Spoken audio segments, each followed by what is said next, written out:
Who's we? Milan. I just want to clarify. My Jets.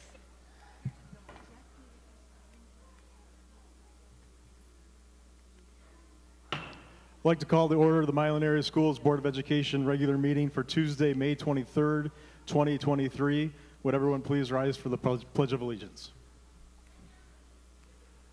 I pledge allegiance to the flag of the United States of America and to the republic for which it stands, one nation, under God, indivisible, with liberty and justice for all.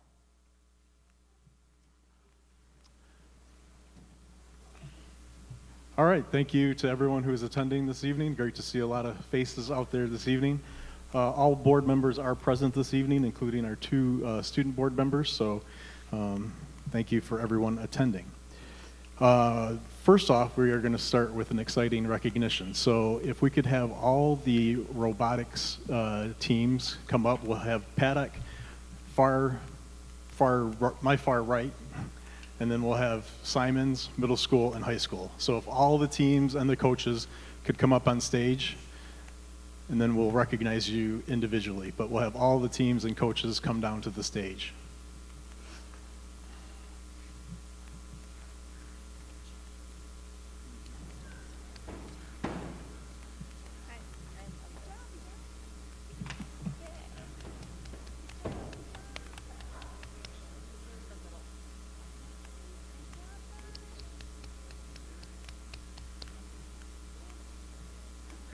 This is so cool.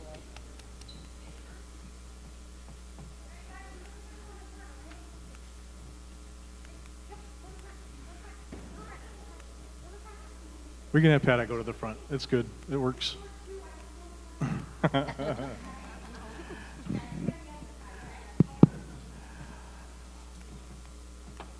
All right. I'm going to start with this resolution, and we will recognize Paddock first.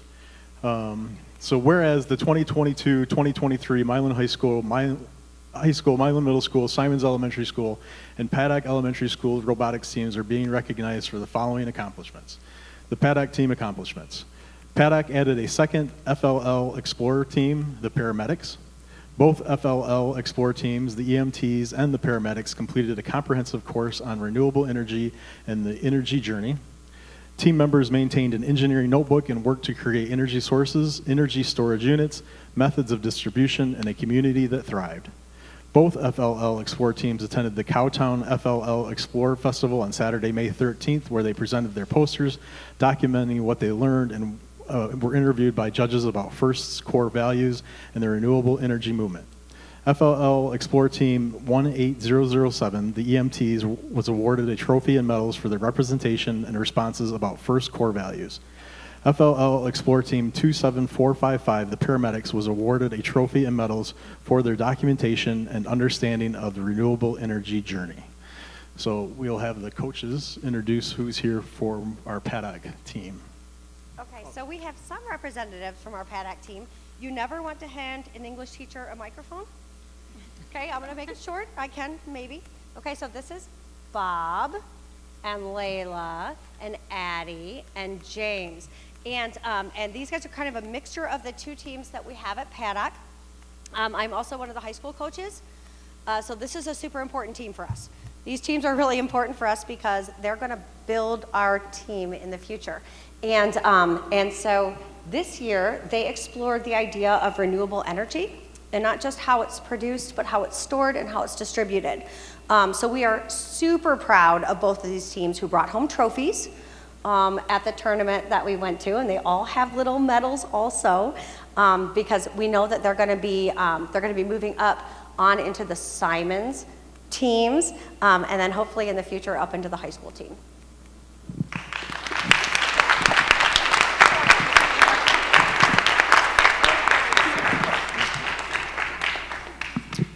All right, next up is the Simon team. Simons added a second robotics team. Students worked extremely hard and put in countless hours building, researching, planning, and rehearsing for their innovation project presentations and robot competitions.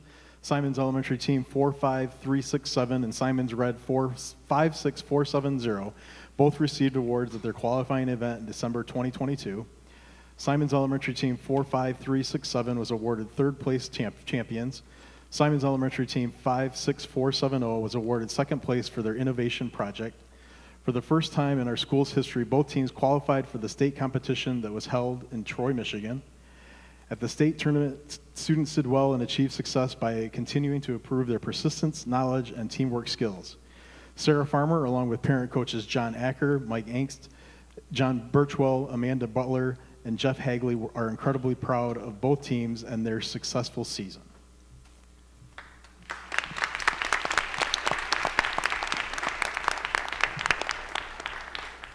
So we don't have everyone here this evening, but I'd like to recognize them all, even if they're not here. So just kind of wave when I say your name.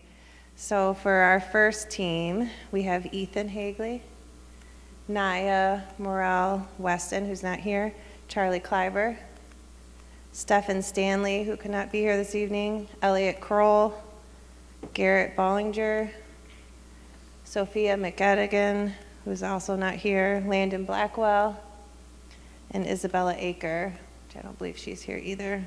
And then our second team that we were very lucky to add because I had parents step up to coach. Otherwise, I would have never been able to handle two teams by myself.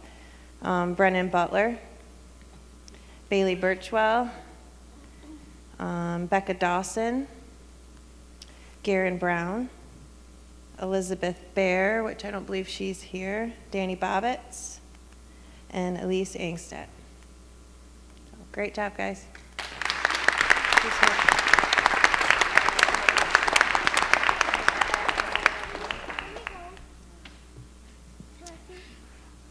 All right, next up is our Milan Middle School team accomplishments. Milan Middle School has added a third robotics team. With the same challenge to meet, Milan Middle School teams created 3 unique robotic solutions this year.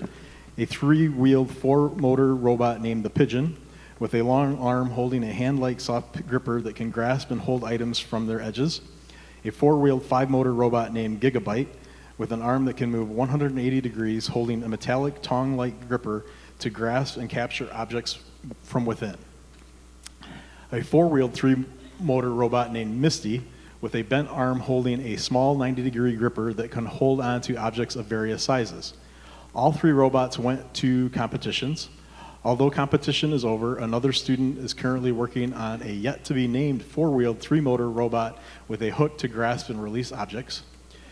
Milan Middle School robotics team number 13550 went to the state competition in 2021.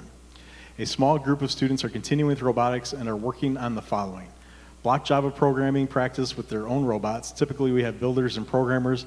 Now the builders get to program, and adding additional sensors to their robots. Let's hear it for the Milan Middle School team.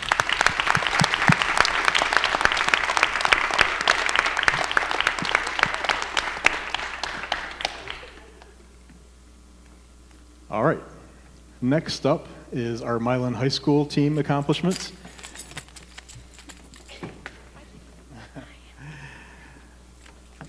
Code Red Robotics, the first responders FRC team 5567, completed its 8th year at Milan High School. Team members, along with mentors Chad Strimple and Kurt Glushin, spent the 2022 summer building a robot that can attend community and school events. Coding team members met with Chris Overbeek, the programming mentor, to continue lessons and applications of Java. Team members planned and ran 4 elementary-age STEM camps in the summer of 2022. The team raised over $4,000 for the local Relay for Life campaign. Code Red female team members attended the Grand Rapids Girls Tournament and advanced to the semifinal rounds.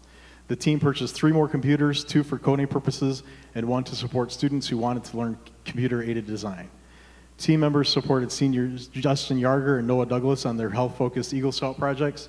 Team members served as mentors alongside the coaches for FLL Explore teams, the paramedics, and the EMTs. Code Red team members planned, hosted, and ran an FLL Challenge tournament for over 300 upper elementary children. Team members showcased their robot at Third Thursdays and the GMAACF Gala. Business teams raised over $15,000 this year to support all the first teams in our district. The team was recognized at the 2 tournaments they attended for the great strides we are making in encouraging and supporting health and safety in our community. Code Red Robotics played in the quarterfinal rounds in both the Lansing and West Michigan tournaments. The team moved into 4th Alliance position at the Lansing tournament. Code Red Robotics was awarded the prestigious Judges Award at the West Michigan because of the members' efforts to spread STEM education and promote health and safety in the Milan community. Let's recognize the Milan High School Code Red Robotics team.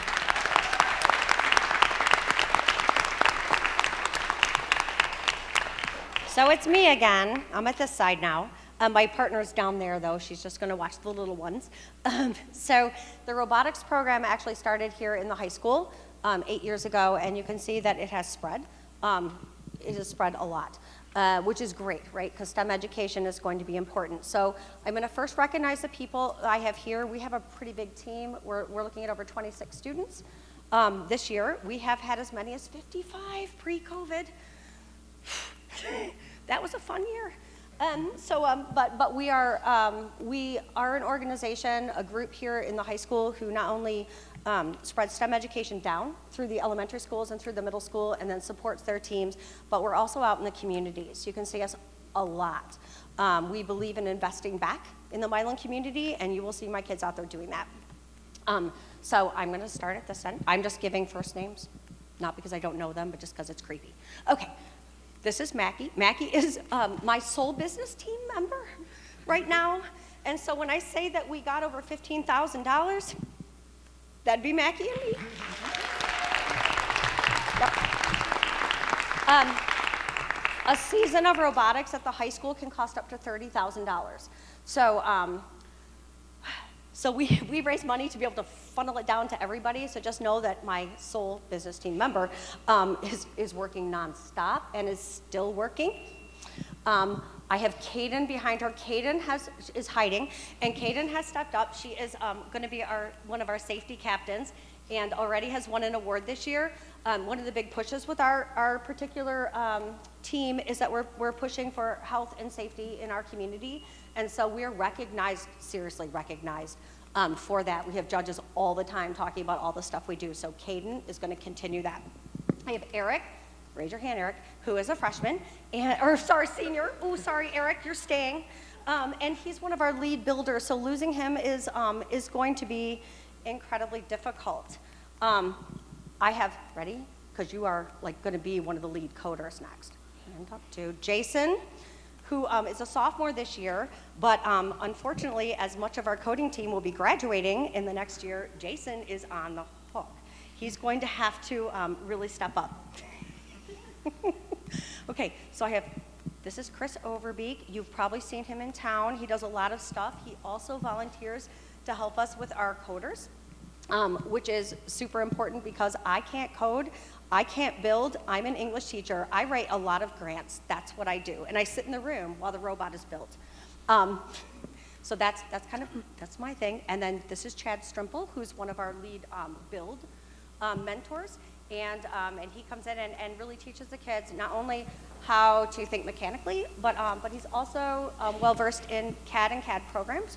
So he's there to help the kids learn how to do that as well. This is part of our team. Thank you.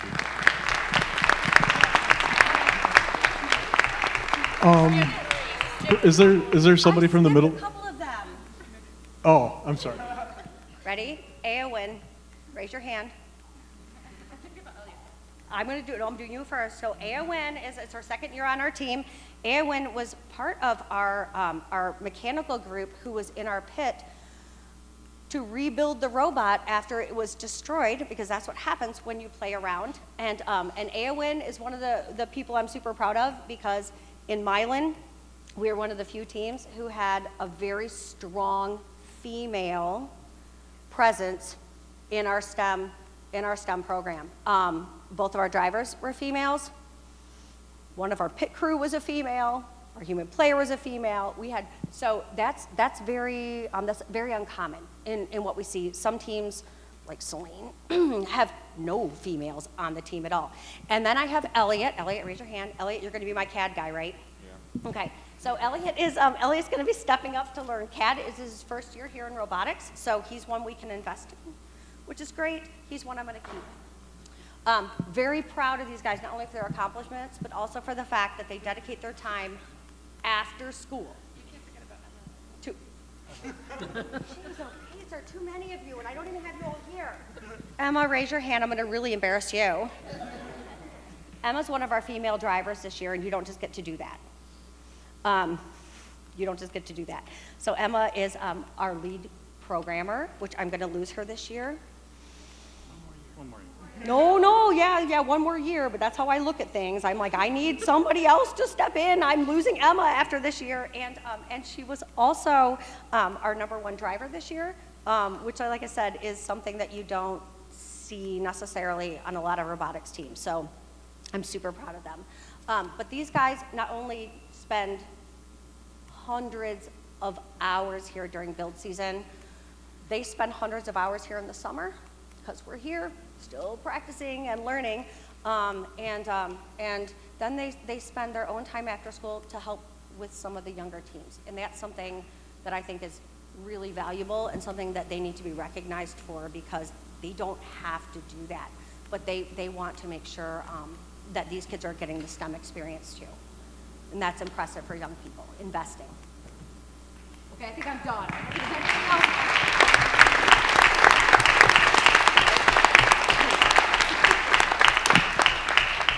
If we could have the middle school students, if you guys could introduce yourself, that'd be great. Let's.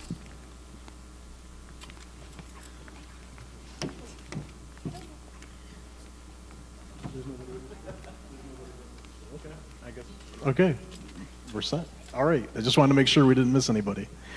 All right, so now therefore be resolved that the Milan Area School Board of Education commends Jennifer Glushin, Mackenzie Chappell, Anna Arroyo, Sarah Farmer, and the 2022-2023 robotics students for their accomplishments, and that we sincerely thank them for their honor and pride that they have brought to themselves, their school, and the community. I will entertain a motion to commend the 2022-2023 Milan Area Schools robotic teams and their coaches for all their accomplishments this season.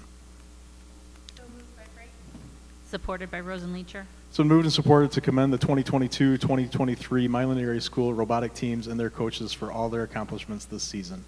Ms. Heike. Sislo, Yes. Farrow, Yes. Freight, Yes. Gutierrez, Heike, yes, Murray, Yes. Rosenleacher, Yes. motion carries 7-0. Let's hear one more round of applause for our robotics team.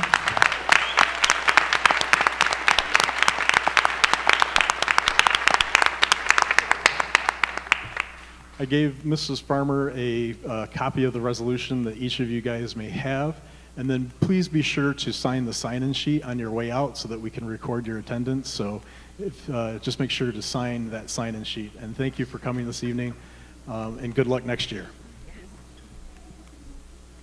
See you guys. Good job.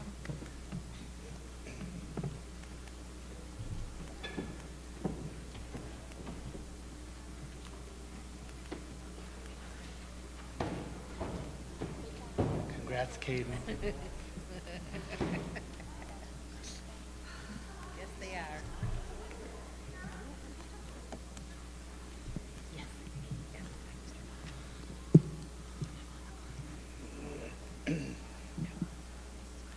All right, next up on the agenda is public comment.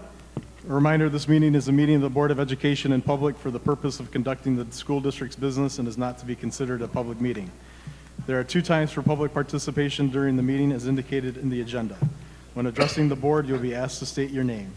The board determines the amount of time granted to individuals or groups to speak. Each person shall be allowed to speak for up to 3 minutes.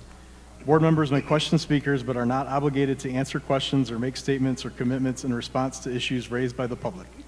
In general, such items will be referred to the superintendent for advisement, investigation, study, and/or recommendation, or designated as future agenda items for board consideration. Are there any students who would like to address the board?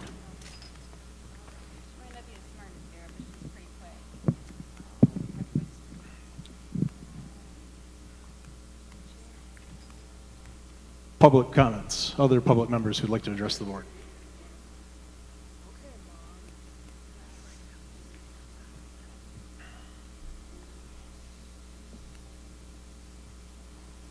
Andrea Bennick. Good evening. I was talking to my high schooler earlier this week and one of his friends, and they were talking about AI and Chat GPT, and I just want to know if it's on the administrator's radar and how to present a policy to prevent AI and Chat GPT from becoming a plagiarism issue, or submitting work that is not actually done by students but is being created through these AI platforms. And I'm wondering if the administrators are going to be amending policy handbooks to address these upcoming concerns that are very real and very present, not only in this level, but college levels and that sort of a thing. And also teaching our students how to use some critical thinking skills so that they're not becoming reliant on these alternative platforms and are able to use their own cognitive skills to create their own individual work. Thank you. Thank you, Ms. Bennick. Other comments?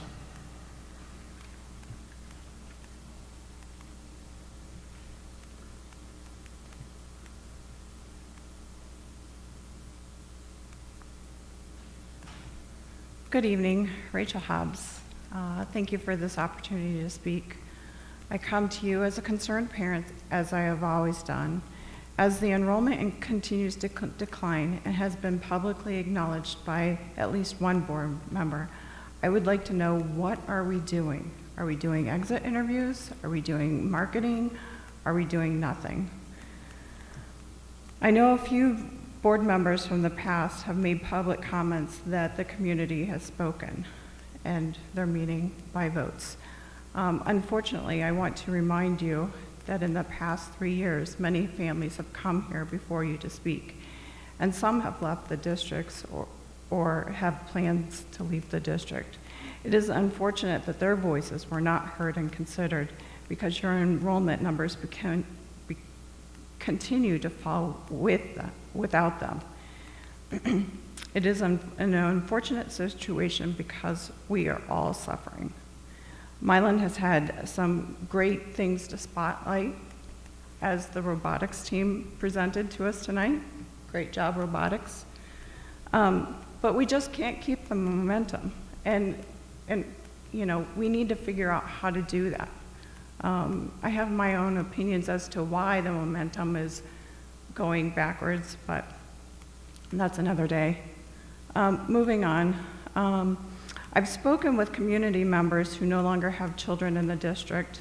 Many are puzzled with the lack of communications from the district and how they are kept in the dark. As I look here at the draft minutes, the official record of the district, which is the official record of the district. In Tom Barrow's comments in the last board meeting, on the video, it's recorded that he says that there will be staffing cuts. However, that information is not included in the draft minutes. I'd like to know why. That information should be included in the minutes. While it may be difficult to see, it should be a constant reminder to us that it's something that we need to improve upon, and it should not be swept under the rug. I'm curious if the board is prepared to be honest with the community as it asks for a tax increase from the community, about how community members raised the issue of how COVID dollars were being spent solely on new hire teachers, and how the money was only temporary and that those teachers would eventually be cut. Yet the board has turned a blind eye to any concern that was raised. I'm curious to know if the board is looking at alternative options to the staffing cuts, possibly a reduction in the superintendent's salary package. That reduction alone could save one staff member. In the April 26th meeting— Thank you for the comment. Thank you for the comment.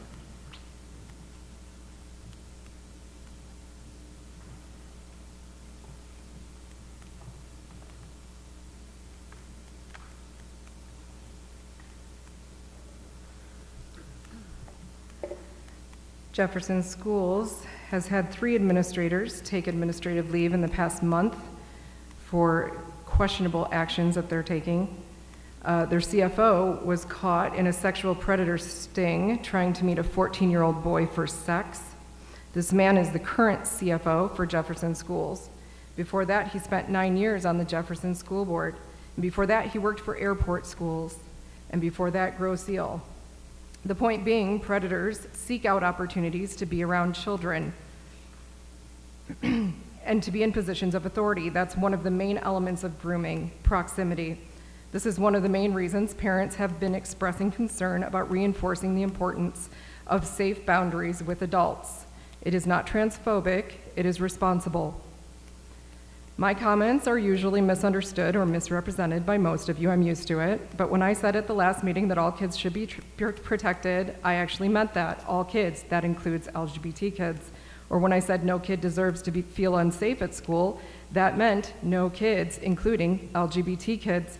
You might be blinded by your own hatred for people who disagree with you, but the video of the meeting shows all of our comments without biased interpretations.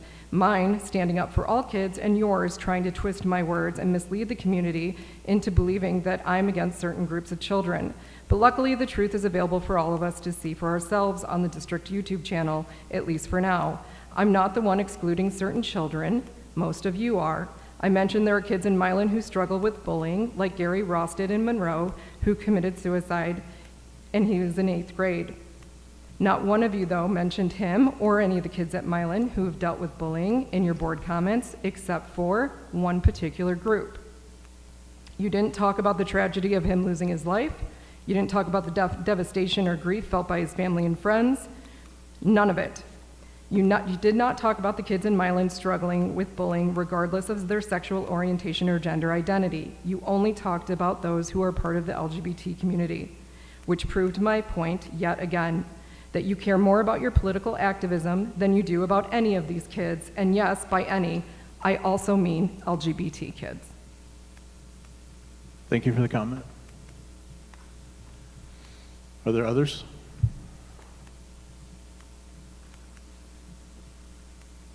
All right, thank you for those comments this evening.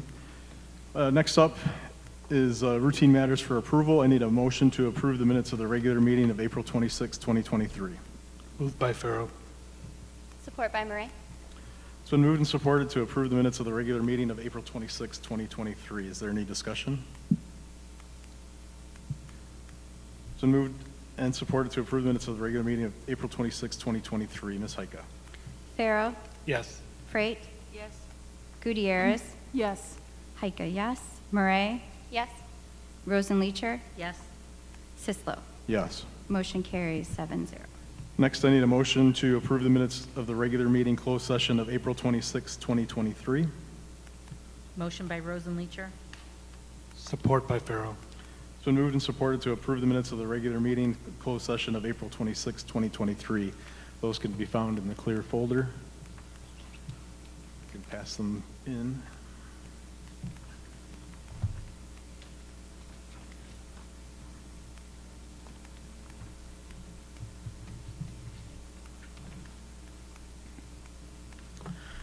It's been moved and supported to approve the minutes of the regular meeting of closed session April 26, 2023. Ms. Heika.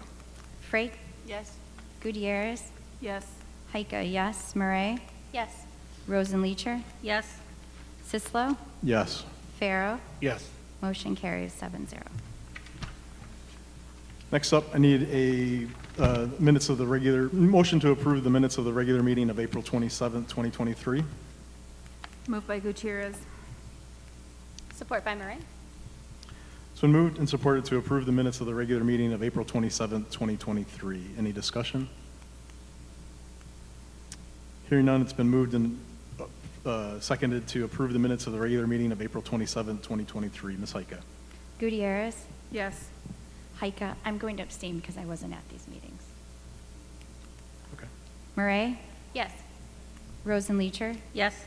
Sislo, Yes. Farrow, Yes. Freight. Yes. Motion carries 6-0.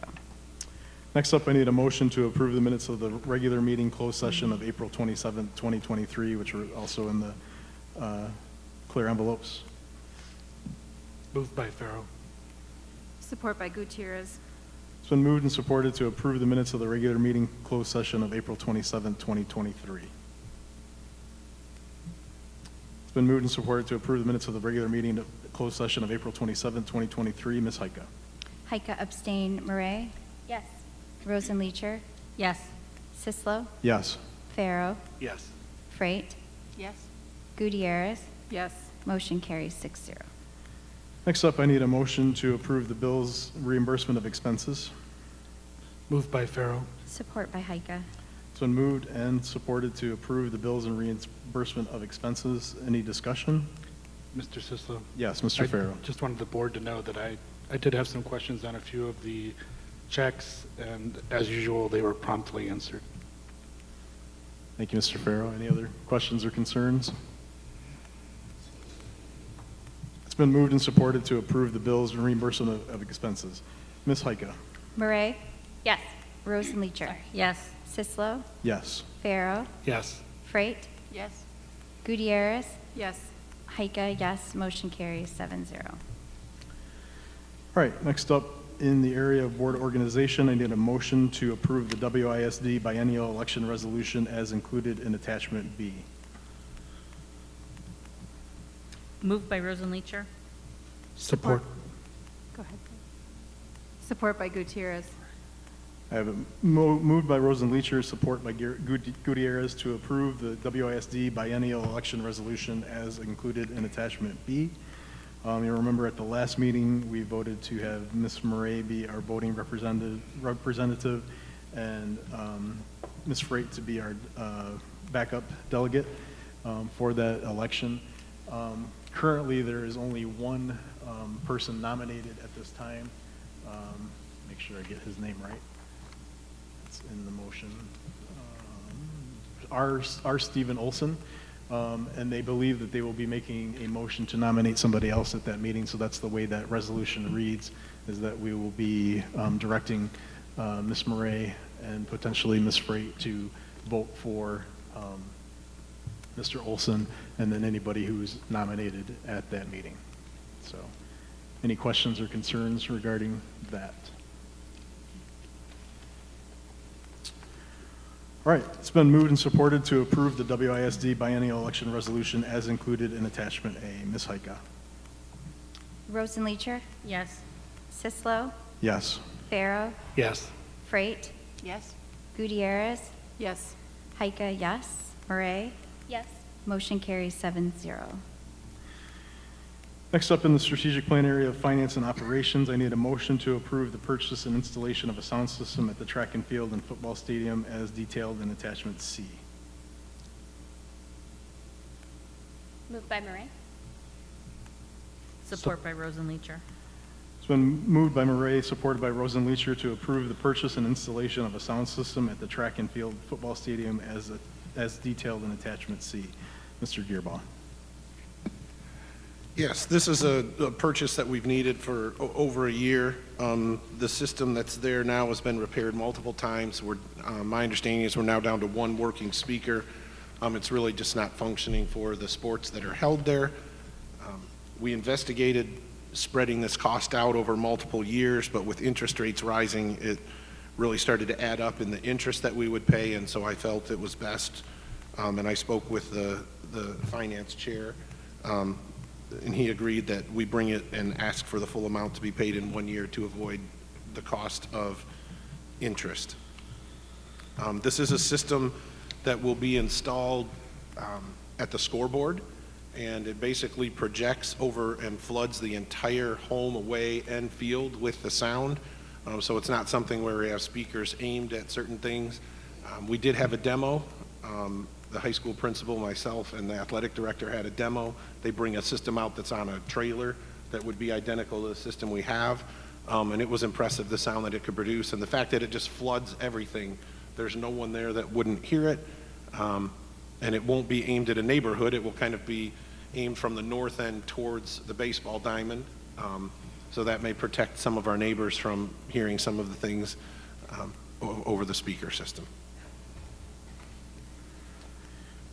Questions or concerns regarding the sound system?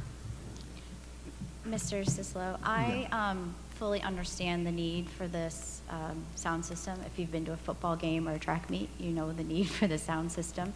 I'm very concerned, however, that we're going to allocate these funds now, and then we're going to just immediately discuss a budget that will involve staffing cuts.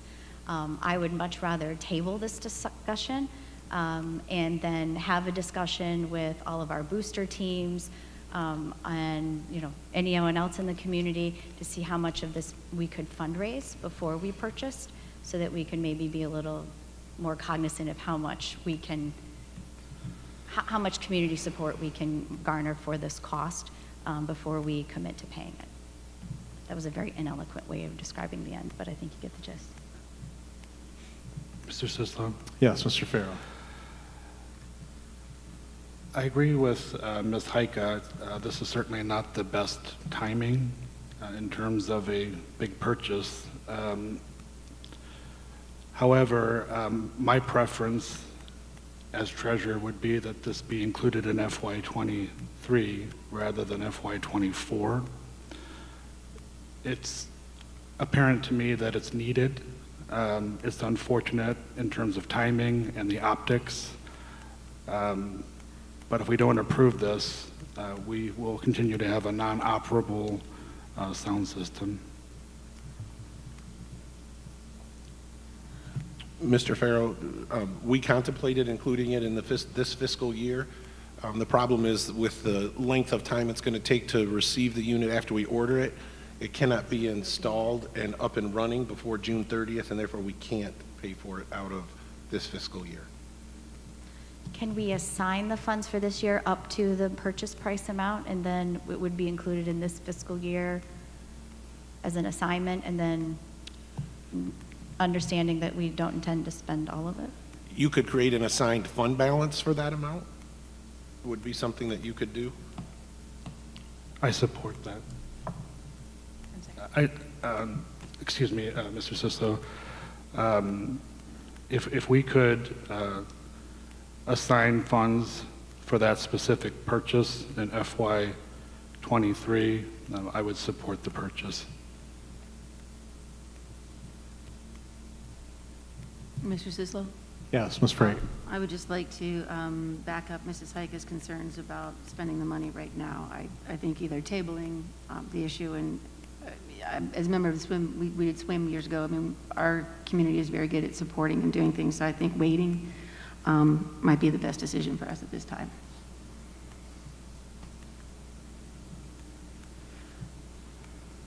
Other Mr. thoughts? Sislo? Yes.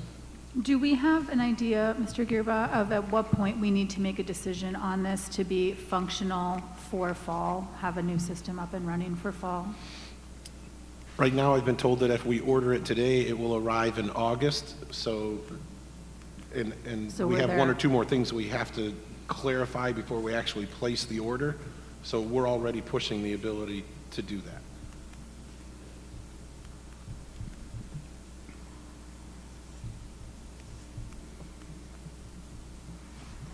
Did that answer your question? It does, Okay. thank you.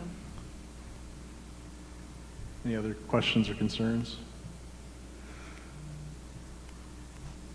I mean, there's no reason why the purchase couldn't be approved, and then conversations could be held with boosters in regards to how to supplement that cost. Is that correct?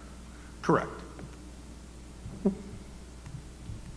Because I think we can have those conversations, knowing what we have with this bid, the fact that this needs to be time sensitive, that we have it in place for as soon as possible. I would support the motion as it is. Support the motion as it is, or with the money set aside as Mr. Girba described, and would we have to modify the motion? I would say you'd need to modify the motion if you want to designate that money as an assigned fund balance. Yeah, the current motion is to approve the purchase. Right. Right. Exactly.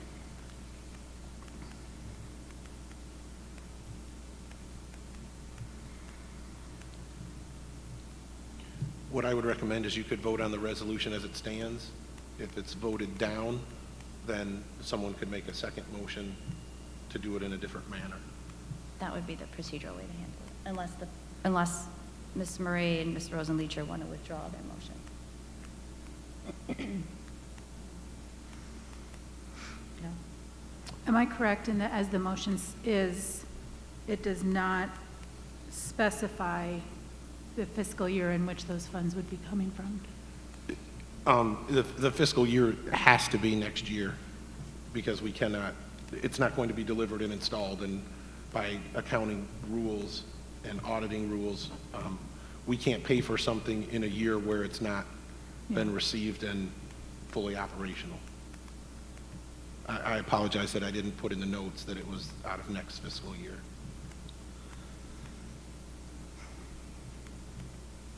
So to be clear, if I may, wow, sorry, seems this is, if we approve the motion as it is, we would be approving the purchase with a budget we haven't, for 24, which we haven't necessarily know all the statistics of right now, right? Correct. It would be, So we're still kind it of would be in the budget for the 23-24 school year. Right, so we're still kind of waiting and pondering on some of those things. I mean, we have good educated guesses, no offense, Krista, but right now, we don't have any certainties, correct?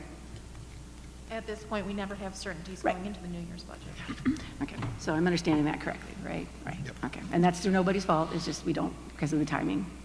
Okay, thank you. May I ask a question? Sure. Is this purchase included in the proposed first reading of next fiscal year's budget? Yes, it is. It is. Yes.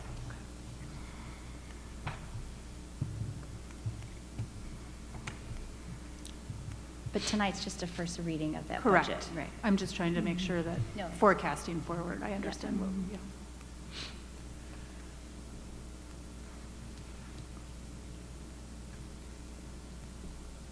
All right, any other questions or concerns? All right, we'll vote on the motion as it stands right now. Move to approve the purchase and installation of a sound system at the track and field football stadium as detailed in attachment C. Ms. Heika? Sislo, Yes. Farrow, No. Freight, No. Gutierrez, Yes. Heika, no. Murray, No. Rosenleacher. Yes. Motion fails 4-3. All right, I will entertain another motion in regards to the track and field football stadium sound system. Mr. Sislo, I move to create an assigned fund balance for the purchase of the sound system for the football and track stadiums, with the understanding that we will spend up to that amount and that we will reach out to our community and our booster clubs for support for the purchase. Support by Farrow. All right, it's been moved and supported to establish an assigned fund balance for the purchase and installation of a sound system at track and field football stadium, and to reach out to the area boosters and community to support that project as detailed in attachment C. Discussion. Mr. Sislo? Yes, Ms. Free. So for clarification, by doing this, Krista, help me, are we assigning money through our budget to cover this and then kind of hoping we can get boosters to help us? My understanding is that we are going to have an assigned fund balance. So when we review the budget amendment, I'll explain that piece. We'll have an assigned fund balance with this year's budget. And then next year, when we do purchase the item, that assigned fund balance will be released because we will have used it. But we are also going to attempt between now and some point in the future to find additional funding through other sources. So that will lower the impact on the district's funds. Okay, thank you. Other questions or concerns?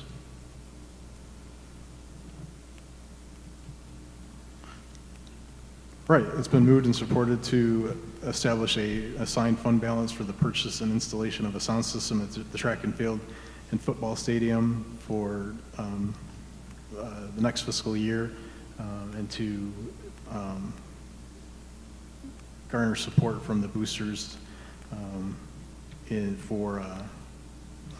support of that assigned fund balance. Ms. Heika? Sislo, Yes.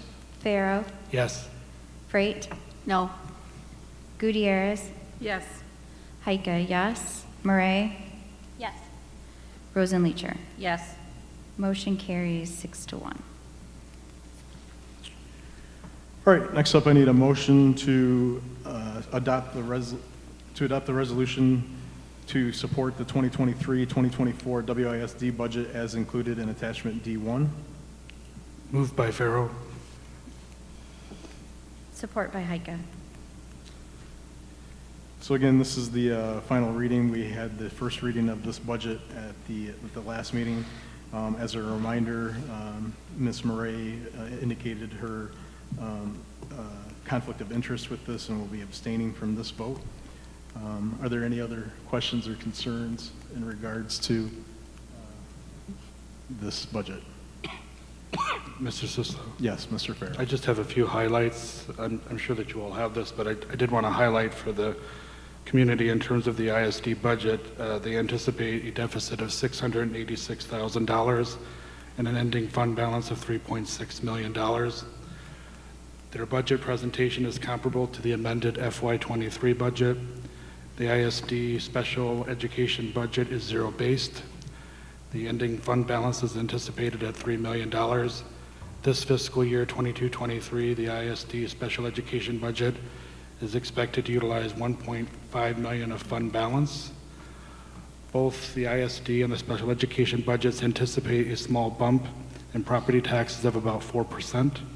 Special education budget does not project additional special education revenue from the state in FY23 and 24. The special education budget includes $750,000 for countywide professional development. Both budgets anticipate Both budgets anticipate step increases and 2% salary wage increases. And also the ISD anticipates healthcare increases of 4.4%, which I personally believe is low. But otherwise, I have nothing else to report on the ISD budget. Thank you, Mr. Farrell. Any other questions or comments? Mr. Sislo, I'll just say to our community, there have been times in the past when we have voted no on the WISD budget. And typically those were reasons because we felt that the WISD budget there was a disconnect between the WISD budget and the budgets of the participating districts. And I'll be voting yes tonight because I think that we have resolved over the last several years some of that disconnect, and this budget is much more in line with the same issues that the member districts are facing. I would agree. Any other questions or concerns?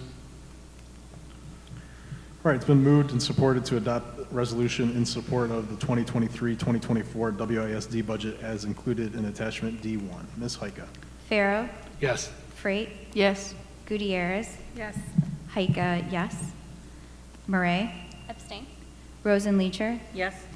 Sislo. Yes. Motion carries 6-0. All right, now next we'll have a series of first readings for our budget amendments for this fiscal year, and then the preliminary budgets for next fiscal year. So first up is the first reading of the 2022-2023 general fund budget amendment. Mr. Gearbaum. Yes, quickly, you have that budget and the description document to your right.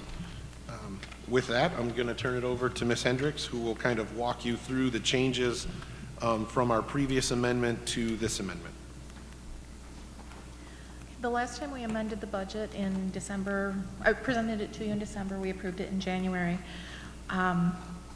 Since that time, we have had a number of grants that came through to us that were not included or not known about at that point.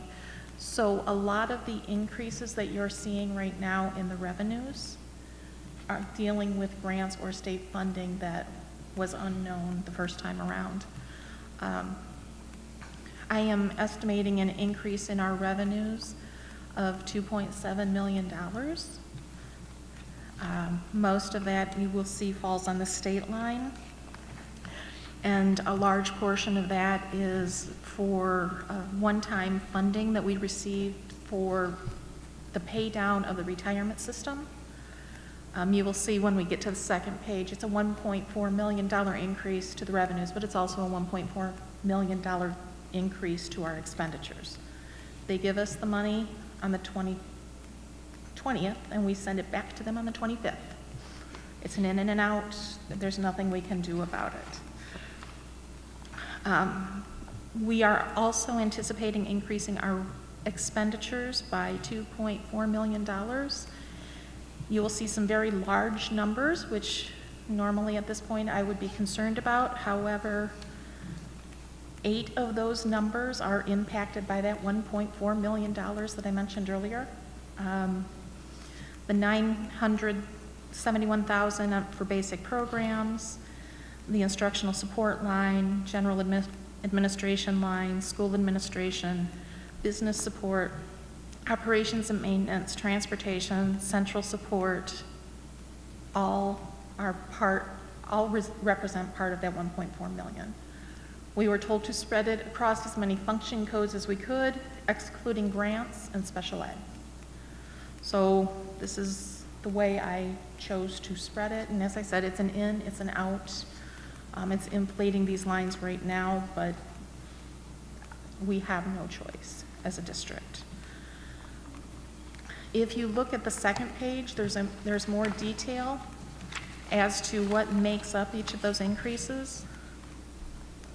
So for the $2,784,000 that we're receiving in additional that are recording in additional revenue, we have $751,000, but that has offsetting expenditures, so it's a wash when it comes to our bottom line. We received this year additional Act 18 dollars, which are special ed funds, to be used only for special ed purposes. We have them earmarked at this point. We have not spent all of them. The $1.4 million in the MIPSR's UAAL contribution is a one-time only, so it's going to be this year. It's in our budget, and next year, unless Lansing changes their mind, it won't exist. Starting this year, we have to record any E-rate discounts we receive. That's going to be also seen on the expenditure side of the line. E-rate is a federal program that allows us to get a discount on technology purchases. This year, we enjoyed a $56,000 discount. There were some state aid adjustments. We received our prior year special ed adjustment, so our expenditures for last year came in higher than the year before, which is what our initial special ed payment was made based on, and some miscellaneous adjustments. Under the expenses, grants with offsetting revenues is $751,000, the same as above. The UAAL is the same as above. The E-rate is the same as above. There were a number of operations and maintenance issues, high school furnace, restoration work in the high school, district-wide roofing. We've had to have some elevator maintenance on the high school elevators. We've had additional expenses for MVU, and then some miscellaneous expenses. When we look at the additional revenues and the additional expenditures, I am anticipating us having to use $915,000 of our fund balance, which is an improvement of $344,000 over the budget that you adopted in January. Are there any questions?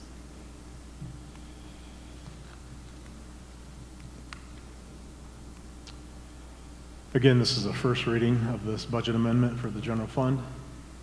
Obviously, there's going to be any questions this evening, but if there are questions that arise before the vote, we can definitely reach out to Ms. Hendricks and Mr. Gearbaugh in regards to those. Mr. Sislo? Yes, Mr. Farrow. I just want to emphasize again to the community that while there's an improvement on the spend against fund balance, it is a very significant spend down of the fund balance. It's $915,379. Also, it's possible that there could be some tweaks to this budget prior to the next reading.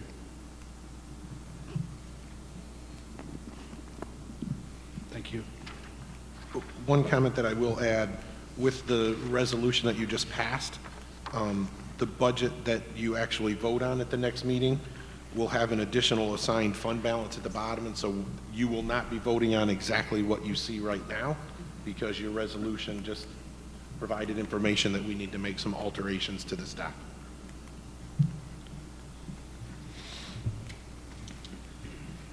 But I do think that it's important for the community to know that, you know, when we're talking about our budget and we're going to pass or do our first reading of the budget, and by law we have to pass the budget by June 30th. Here we are in May of this budget that ends in like 6 weeks, and we got $2.5 million from the state. 1.4 of it is for the retiree costs that you were discussing, but that still leaves another, you know, $1 million that we hadn't anticipated in our budget. So these budgets are always moving, and part of it is because we are so reliant upon the monies from the state, and that is an ever-changing landscape. So it makes it very difficult to set the budget, and I want to give Krista her due because she works very hard to keep all of this in line. So I do want to thank you for all your hard work. Thank you. Yeah, I want to thank Krista as well. I know I drive you crazy with my phone calls and our meetings. She keeps But Tom in line too. I do want to acknowledge your hard work and efforts. Thank you. Thank you.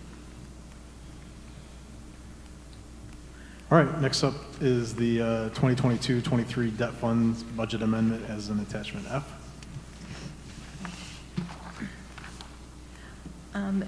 The debt funds amendment is only to adjust the revenues to where they actually came in for this school year.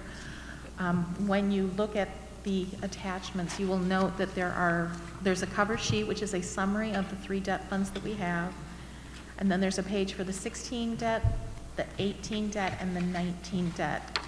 And that gives the description as to how much money we needed to pay off those debts and what our debt payments were.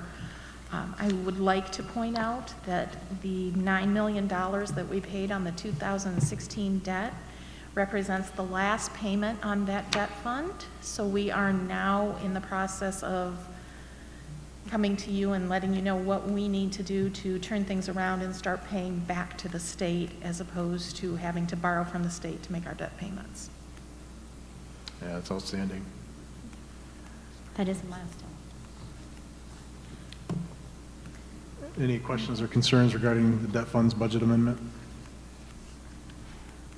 Next up is the first reading of the 2022-2023 food service budget amendment. Ms. Hendricks? The food service amendment is very similar to the debt. I'm just making slight adjustments to bring our revenues and our expenditures into line with the actual monies going in and going out for the food service fund. Any questions or concerns regarding the food service budget amendment? All right, next up is the Just first. one, yeah, I'm going to please. add one comment. Just so you understand, we have a fairly large fund balance now in the food service budget. There is the possibility that the state of Michigan is going to inform us that that's larger than they would like it to be. What that means is we will put some expenditures into improving some of our kitchens. That's basically, they ask you to create a spend down plan. And we definitely have some things that we can upgrade. We did some of that this year. We actually got a grant to replace one double oven, and we've purchased another one to spend the fund balance down some. Remember, one of the reasons the fund balance grew is when we were doing free meals for all, our membership in accepting food went up incredibly, and obviously the more meals you sell, the more money you make, even when it's funded by the federal government. So, and you're limited as to what profit you can make. Your prices are determined by the federal government, and so it's not something that we can do. It just works that way, and so it will help us in the future. Ms. Hendricks and I expect to probably get a letter from the state that says, hey, that's a little bit higher than we'd like it to be, and all that means is next year we will put some improvements into our kitchens. All right, next up is the 2022-2023 student school activities budget amendment as attachment H. Ms. Hendricks? Just as a reminder, the Student and School Activity Fund represents our internal funds held by each of the buildings. A couple years ago, changes to accounting rules meant that we had to now bring them in under the district's umbrella, so they are now part of our budget and they have to be reported as such. Fortunately or unfortunately, that happened in the middle of COVID, and our activity in those accounts was not what it had been in the past or what it's becoming or what it's going back to. So I am gradually making adjustments based on the revenues and expenditures in all of those accounts. These funds are truly held for district clubs, sports, classes. They're not dollars that we use in central office. I don't touch them. I am over them, but all of the invoices, all of the billings, all of the payments are done by building secretaries. So that's just an adjustment to bring the revenues and expenditures more into line with actuals. And to clarify, any expenditure out of any of those accounts requires the person who's in charge of that program to sign off and the principal to sign off. So if the student council needs to spend some money, the student council advisor signs off on the expenditure and then the principal does. So they are managed. It's important what Ms. Hendricks said, that fund balance of 678 or 703,000 is really not fund balance that the district can use, and it's spread over hundreds of accounts. Student council has some money sitting there to help pay for things next year. There's a prom account. Every sport has an account. And it's at all 4 buildings.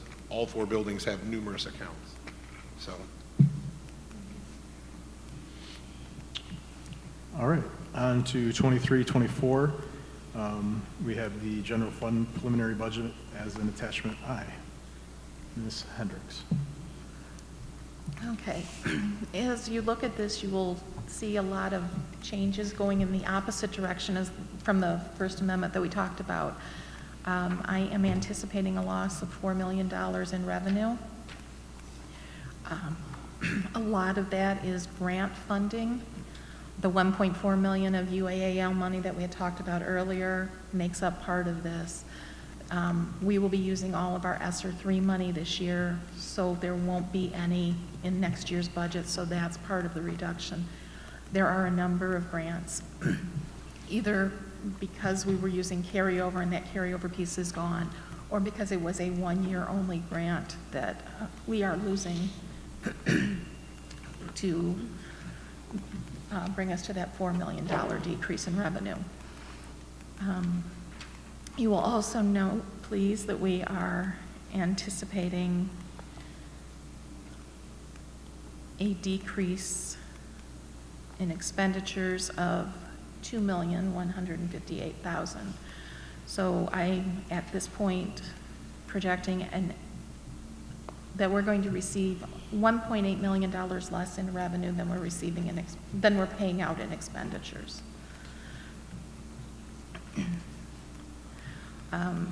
Some of the big swings, if you look at the 110 line, a majority of that is for ESSER 3 funding. That's it.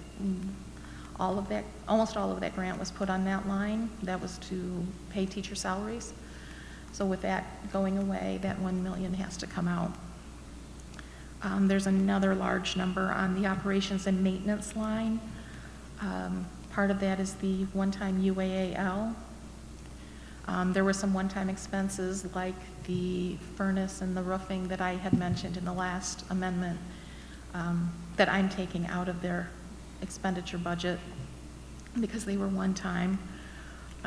And the elimination of the school safety grant, I had it all written into the 22-23 budget. Anything that's not spent in 22-23 will go into the 23-24. But at this point, none of that is reflected in here. But that would also be an in and out for your expenditures and revenues. Based on my proposed budget, I believe that our ending fund balance with no changes would come in at 3.8%. If you want to look at the second page, there's detail as to what makes up the losses. You will see $2.5 million going out in grants alone, 1.4 in the elimination of the MIPSR's UAL funding. We did estimate an increase of $450 per pupil, which is kind of the middle of the road between the three proposals that are out there right now. We also are anticipating a reduction of 25 students from this last February's count. For expenditures, I'm removing the grants that I removed the revenue from. I'm anticipating a 10% increase to our healthcare cost. I normally start with 10% at this time of the year, and hopefully by January we can come back to you and say it's only a 3% or 4% increase. But last year the district did incur a 10% increase. I have a line on here for increases to wages, retirement, and FICA due to contractual obligations. That also reflects any removal of positions, which I did remove, 4 full-time and 2 part-time teaching positions. It reflects any changes. If we had a retirement, I estimated what I thought the new hire would cost the district. So between past history and talking to Mr. Gearwall, we came up with numbers for all of those replacements. We are projecting an increase of 25% to our property and liability insurance, and that was a recommendation of our insurance company. This past year, we had to contract for deaf and hearing impaired services for a student who was aging out of the program, so that expenditure is being removed. I'm removing the one-time buildings and grounds expenditures, and there's some other miscellaneous expenses. But this budget is having us use $1.8 million worth of fund balance. So if you have any questions, please ask. 2 comments I'll add. The enrollment decrease of 25 students. Right now, we anticipate the kindergarten class coming in at 50 students less than the graduating class. So a lot of that reduction in students is due to birth rates in Monroe and Washtenaw County during COVID, which is now affecting us obviously, well, actually a little bit pre-COVID because it's birth rates from 5 years ago. Last year we had a very similar graduating class. We're anticipating the same size kindergarten class this year. Last year we only lost 5 students from the spring count to the fall count, but I truly believe that some of that recovery was from folk coming back because COVID had quote unquote ended. And so I don't necessarily anticipate that we'll see as many returning next year as this year, and so I felt I had to build in some decrease in student population because of that kindergarten versus graduating class size. The second thing is to clarify the insurance increase. SETSEG, our insurance provider, annually goes to one of the regions in the state of Michigan and reappraises all of their property to look at what it would cost to rebuild something if we had a catastrophic incident here. Southeast Michigan was the one that was tapped this year, and I will tell you every district is seeing between a 20 and 30% increase in their property insurance because the cost to rebuild is now north of $300 per square foot. And so our buildings are not insured for what it would cost to rebuild them, and obviously an insurance company has to make sure that they are collecting enough to cover any catastrophic events. So that is not Milan's own issue. That is a statewide, well, a region-wide, and they do one region a year. So last year a different region got tapped on this. This year it's our region. I can tell you that our workman's comp insurance, we have one of the best mod factors in the state, which means that we only pay about half of the premium that they would anticipate us needing to pay, because our mod factor is about a 0.57. And so they do a lot of calculations at SETSEG to make sure that the insurance is appropriate, including because it is a pool, if there are excess funds at the end of the year, they actually rebate the premiums back. So SETSEG is not a for-profit insurance company. And so because it's a pool, they can actually rebate the membership districts back if there are excess funds at the end of the year, instead of a for-profit insurance company, which would keep that as profit for themselves.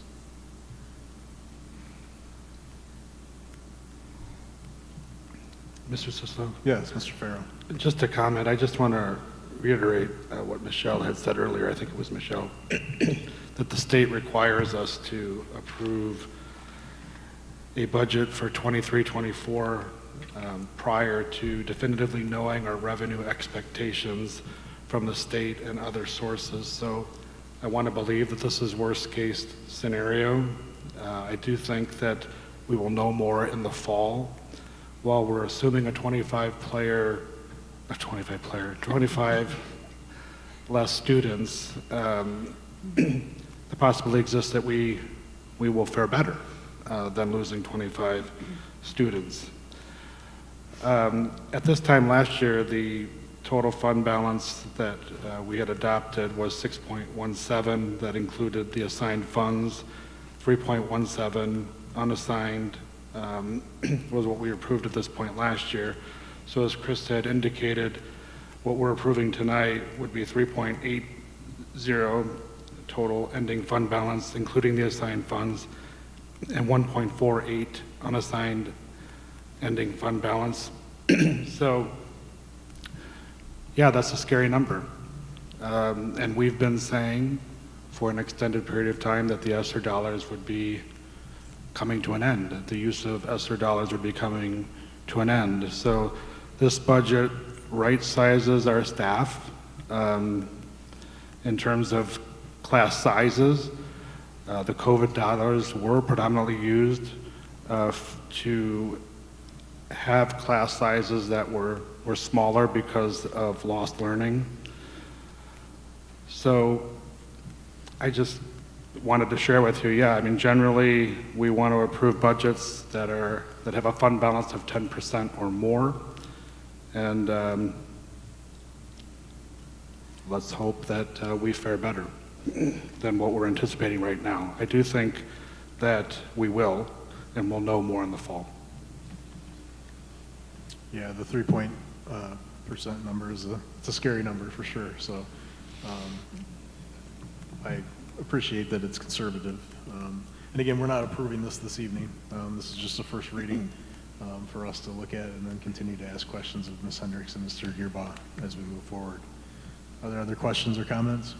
My only comment is that, given everything we've said about how the budgeting process works here, I would like us to consider as we move forward and the budget numbers do become more concrete over the summer, because so everyone knows we've budgeted for 450 per pupil increase. That's the middle of the road. The governor has asked for 550 per student. So as those numbers become more solidified, I would like us to consider, while it will probably strain the budget, keeping an additional teacher in the 2nd and 5th grades, because those are the class sizes that are most largely impacted by this budget. So I just want to put that out to my other fellow board members to consider as we move forward.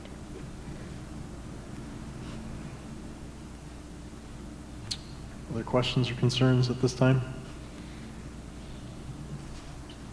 All right, next up is the first reading of the 23-24 debt funds preliminary budget as an attachment J. Ms. Hendricks. As I mentioned earlier, we paid off the 2016 debt fund in the 23 school year. So the attachments to the 3 pages behind the front page of attachment J represent the 2018 debt, the 2019 debt, and then there's a page that represents the fact that we have to start paying back the state of Michigan for the funds that we borrowed in order to make our debt payments over the years. I am anticipating revenues coming in. The majority of it is tax money at $6.6 million. We do get some money from the state, but the $7 million figure that you see as an expenditure should be accurate. That is the amount that we have to pay for each of our debt funds, plus the amount that we do have to pay back to the state of Michigan this year. So. Just a couple of quick comments for those board members who have been around for a while. This is a time to celebrate. As you know, we kind of had what I have referred to as a second mortgage. So the first mortgage is the bonds that we sold, and they have different maturity dates. As you heard, one of them had their final maturity date, and we paid off a very large sum of the 2016 debt. Because of that, our tax collections will now then more than cover what's kind of our first mortgage, so our bond payments, and we will start to pay off part of our second mortgage. If you kind of use those terms, that's the way that I think about it. So this is absolutely a time to celebrate. You know, we've started to turn the corner, and we're no longer borrowing from the state to pay off our bond debt. We are actually paying back the state to pay off that bond debt. So I'm very excited to do that. We are right now seeking some guidance. There is some fund balance left in the 2016 debt fund, and we're seeking guidance from the state and our auditors. Right now, we have it going into the repayment of the school bond loan fund, but we're not exactly sure, so that could shift as to where we need to put that fund balance, whether we put it towards some of the other bond debt or whether we put it into the school bond loan fund repayment. It will transfer to one of them because we will close out the 2016 debt fund and as we move forward.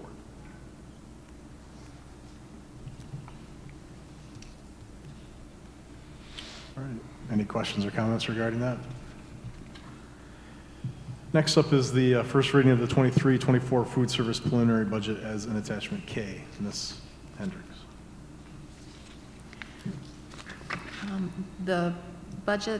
The preliminary budget is based on the assumption that we are going to continue to feed students the way we have this year. I know there's been a lot of talk about free meals for all. That at this point is just talk. It has to be approved by Lansing before I'm moving forward with amending our budget to reflect that. Because I'm not exactly sure how that will end up looking on our budget. I am projecting an increase in wages for the cafeteria staff, just as we have wage increases across the rest of the district. There will be an increase in cost for the food service company. I'm removing some revenues that we received as grants that we won't have in the future. This year we've received a number of grants to help offset the cost of food products, but those will all go away as soon as we've spent all that money down. So I'm spending down the fund balance that we have, but it's still there. And when Mr. Gerwa spoke earlier, we are allowed to take enough in our fund balance to cover 3.5 months of expenditures. So when the state tells us that we have an excess fund balance, they're basing it on that number. So if there are any questions? All right. I will add one thing. Because of that fund balance, we don't anticipate increasing food lunch prices unless the state of Michigan formula requires us to do so. So we have no intent of increasing them when we're sitting on this kind of fund balance. But again, there are calculations we are required to do by the state, and sometimes those do lead to us having to increase our prices. We'll be running those formulas soon, and we'll get back to you if there's any need to change our lunch program pricing. Brian, I think that's excuse me, Mr. Gerber, I think that's an important point, that despite this fund balance, we are not allowed to lower the cost of the lunch or breakfast because there's a formula that we must follow, and that largely dictates the cost of the meals. Yep.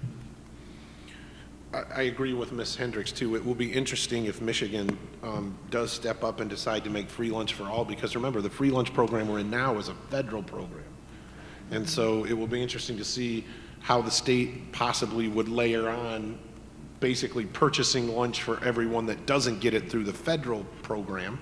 It will be also interesting to see if Michigan does that, how much they start to urge people to sign up for the free federal program, because everyone that they get to sign up and qualify for the free federal program would save the state's program money. So there could be some real interesting changes and things coming. Again, that's something that has to get approved through the legislature and then signed by the governor, but it is part of one of the budget proposals, and I'm sure it's something they'll be talking about behind closed doors as they start to hammer out the 3 budget proposals and come down to what's actually going to get approved. All right. Finally is the 23-24 student school activity funds preliminary budget as an attachment L. Ms. Hendricks. All I'm doing really is kind of copying the adopted budget, or the budget that I'm asking you to adopt for the end of the school year into next year, and raising the expenditures just a little bit, but I'm having the revenues and expenditures match. And at the time that we do budget amendments next year, I will make sure that those numbers more accurately reflect where the activity stands. And if you want a list of all of the funds that are in those, in your financial packet, there's a balance sheet for each of those funds, for high school internal, middle school internal, Simons and Paddock.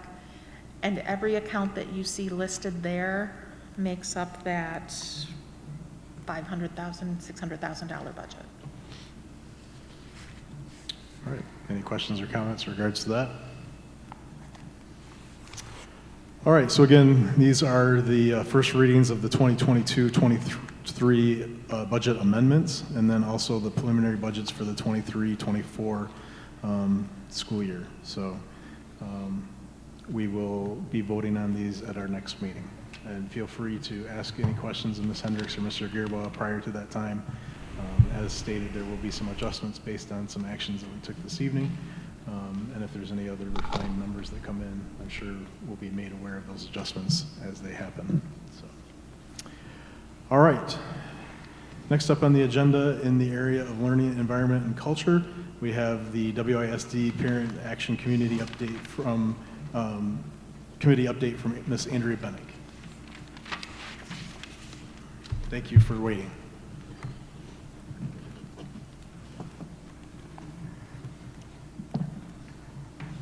Good evening. My apologies for not being able to attend the last meeting when I was slated for the agenda. Life is really busy right now, especially this month. Sure.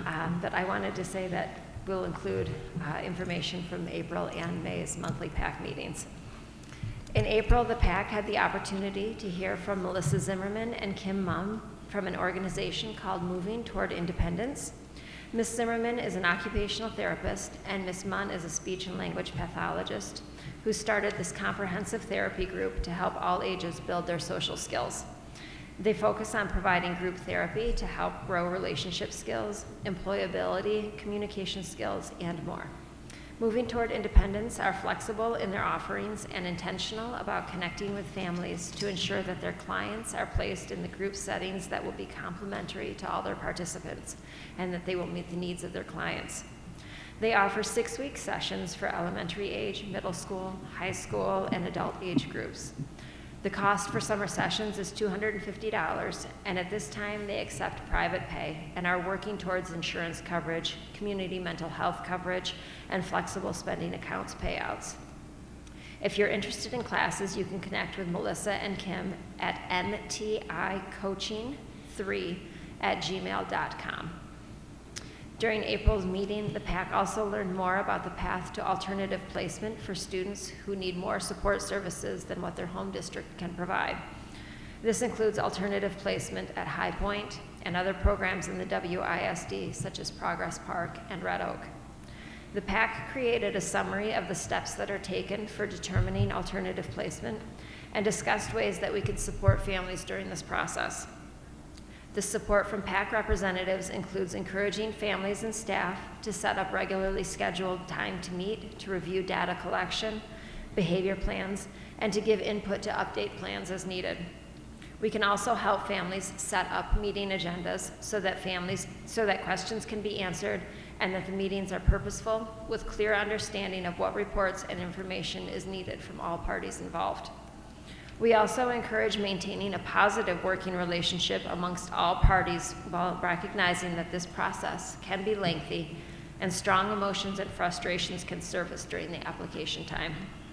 If any families have questions about alternative placement and programs in the WISD, they can reach out to me and I'll be happy to share more about the process. The PAC was also given a helpful infographic on least restrictive environment and levels of tiered support. We also have the guidance from the Michigan Office of Special Education on free appropriate public education, commonly referred to as FAPE, and least restrictive environment known as LRE. These handouts can be found online at the Michigan Department of Education, Office of Special Education. This resource also has all the guidelines for local school districts and intermediate school districts. While it can be cumbersome to navigate, there's valuable information for families to understand the standards that schools are to abide by. This month, the PAC had a thorough presentation from Brian Marcel from the WISD on the breakdown of special education funding. Washtenaw County is very fortunate to have passed a millage a number of years ago that funds special education throughout the county.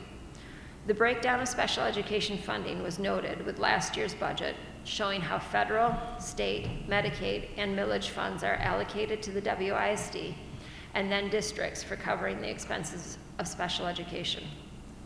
For Milan families, the big takeaway from this discussion is that if your child receives Medicaid and special education support services, when you fill out the paperwork from the district, you are asked if the district has permission to bill Medicaid for services received.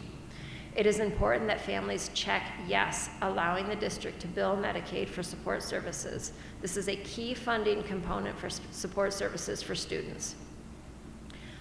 The PAC received a copy of the compliance guidance from the Department of Education, which is a helpful breakdown of the responsibilities of the ISD in developing protocol and monitoring local districts and the ISD to ensure fidelity of implementation of IEPs and funding accountability.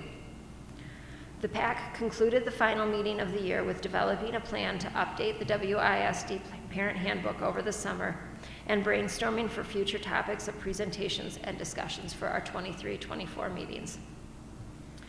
The last 2 months I had informative meetings with Lon Smith, and we covered a number of topics, including the para boot camp, expense coverage related to the budget presentation from the WISD, planning for community engagement, and we touched on the My Future funding accounts. The WISD shared a flyer for a registration for the para boot camp with special education directors, and I'm pleased to say that Lon shared that information in a very timely manner, and Milan has had 20 paraprofessionals sign up for that training.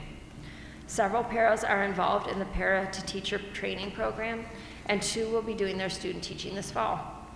Several more paras are enrolled to begin that program as well. Along those lines, Naomi Norman, the WISD superintendent, wrote an article for the Superintendent's Professional magazine outlining the success of the para to teacher pilot program. This program is being explored in various other settings to determine how it can be implemented at a broader scale. Lon and I also discussed how I can be involved in community engagement during the fall open houses at each building. I envision having a table with information for families who have students receiving special education services, including PAC information, chain of command for communication, benefits of families being involved in education, and resources for students with special needs. I intend to connect with building administrators for participating in their open houses. This will be the beginning of connecting with the community on an ongoing basis and working to build engagement with our families who often feel isolated in the special education journey. In past board meetings, it was mentioned that an update or presentation on special education services would be beneficial for the community, and I second that request. Considering the additional staff of a BCBA, social workers, and school psychologists, plus the anticipated additional students who will require services to address learning loss, I think that it makes sense that an update from the special education perspective would help to provide the community and the board with a clearer understanding of how the district is addressing the needs of students with special needs. Lon and I covered the importance of a transition night, which helps provide information for families for students who are graduating from high school and moving into the young adult program, or for students aging out of the young adult program. The transition coordinator for the WISD is encouraging local districts to host a transition night where families can find resources on community mental health, the Center for Independent Living, MyAble accounts, job training programs, setting up guardianship, applying for Social Security and Medicaid, and more. Having a comprehensive information night can help families gather initial resources and connect with a contact person for assistance in navigating this milestone of aging out of the school system. Finally, I wanted to touch on the My Future funding program and how that can be of benefit to students with lifelong disabilities. It is my understanding, and correct me if I'm wrong in this, but it's my understanding that the information from Brian Marcel said that the funds can be contributed to the students' the student's MFF account can be transferred to a protected MyAble account, which will not negatively impact a student's ability to receive SSI or Medicaid once they become eligible for those benefits. Families who have a student with lifelong disabilities should set up an MFF account to begin receiving this funding as soon as their students are eligible. Milan Area Schools recently had a presentation on the MFF at a board meeting, and families can watch the archived recording to learn more. And they can also find more information on the Milan Area Schools District website. I want to take the opportunity to thank the Milan Area Schools Board of Education, the administration, the staff, and families for their support of the PAC this year. We will resume our meetings in September, and I look forward to continued collaboration with the district and the families. Thank you for your time this evening. Thank you. Any questions for Mrs. Benning? Thank you. All right, thank you. Congratulations to your son. Yep. All right. Next up on the agenda is the Milan High School Climate and Culture presentation that will be given by Mr. Hoskins, and the board will go to the audience.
Hello? Is it on? Right. All right, good evening. My name is Jesse Hoskins, and I am part of the Culture and Climate Committee at the high school, and I'm joined here by a few of my colleagues, Melissa and Mackenzie. And also, I want to start by saying that Erin Jones made this presentation as far as did all the work on the computer, and you know, as you guys, many of you have already seen, she's pretty impressive with the work she does, so I want to make sure we give Erin her due. So the presentation tonight is about refining our identity as Milan Big Reds. So I'll start with this. If I was at home and I looked across the street and I saw Miss Betty, walking her dog, and I said, "Go green," how would you respond? Go white. Go white. There you go. There you go. So go green, go white. And if I were to drive by her house and see a sign that's in her yard that said Spartan Strong and had a picture of the Michigan State logo, I would immediately know it's Michigan State based on the colors, based on the font, based on the logo. It'd be immediately identifiable. Same thing if I say Go Blue, okay, everybody generally knows what we're talking about. They're thinking Block M, they're thinking the big house, they're thinking Zingerman's, Little Brown Jug, who knows what their experiences are. Heck, my brother-in-law has 2 young daughters, and before they could compose a sentence, he taught them to say, Go Blue. Conversely, if we put these symbols up on the board, everybody not only is going to know what they are, but they're probably going to elicit some emotions. You're going to have some feelings towards these symbols. You're going to have an allegiance, most likely, to possibly one of them over the other. Maybe you're a Ford family. Your grandfather drove a Ford, and so it means something to you. There is no power for change greater than a community discovering what it cares about. So with coming up with this presentation, the 2 questions that kept coming to mind that were most important are who are we and why does it matter? Now, as a Milan guy, as a Milan Big Red, I feel like I can easily answer this. I know what we are, I know why it matters. If you ask me what does it mean to be a Milan Big Red, it means family, it means community. I can take my kids on a bike ride through town and name most of the people who live in most of the houses. Grew up watching this guy play football, and then I was able to coach his kid on the field. That's what Milan means to me. I think Milan is tough. Milan is hardworking. Milan is centered around our school district, centered around our extracurriculars, our sports, the robotics team being up here tonight. That's what makes us, us. Another quick story, I remember being in middle school at Simon's, and I was sitting in the bleachers at a girls' basketball game with a bunch of my buddies. And we were acting like middle schoolers. And I was talking about how I was going to go to the other side and probably do something foolish. And I was probably just talking, not even going to do it.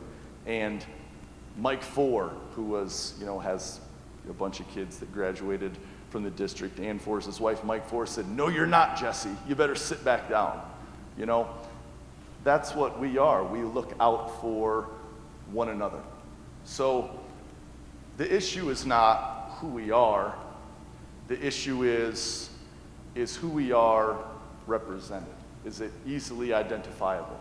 So I walked through the school with the intention of looking for representations of what we are. And, we've got some M's around the school. We've got some blank walls. We have some sayings that have been there for a long time.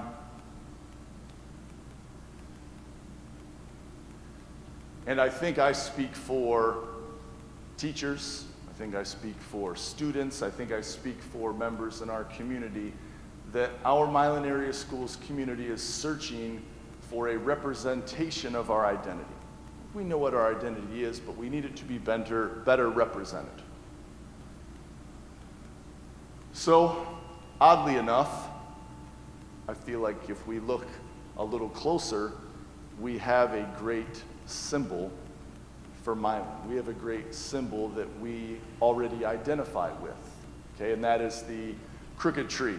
Here's a mug that I found at my Grandma Weaver's house from 1976, celebrating the bicentennial with the tree on it, okay, a couple of hideous youngsters with shirts with trees on them, another one with a birthday cake with a football helmet with the tree on it. Many things that the high school has used that has the tree. Okay, again, athletic department is using the tree for so many different things. Football jerseys, prom mugs. So it's not that we need to recreate the wheel with our identity or even representing our identity. We just need to refine what it is. As Big Reds, We have a foundation in what has been and a hope for what can be. So as Big Reds, we have great pride, but I think it's important that we define what exactly we have pride in. So first of all, we take great pride in ourselves. What does that mean? There has to be meaning behind the slogan. We take great pride in our schools, and we take great pride in our community.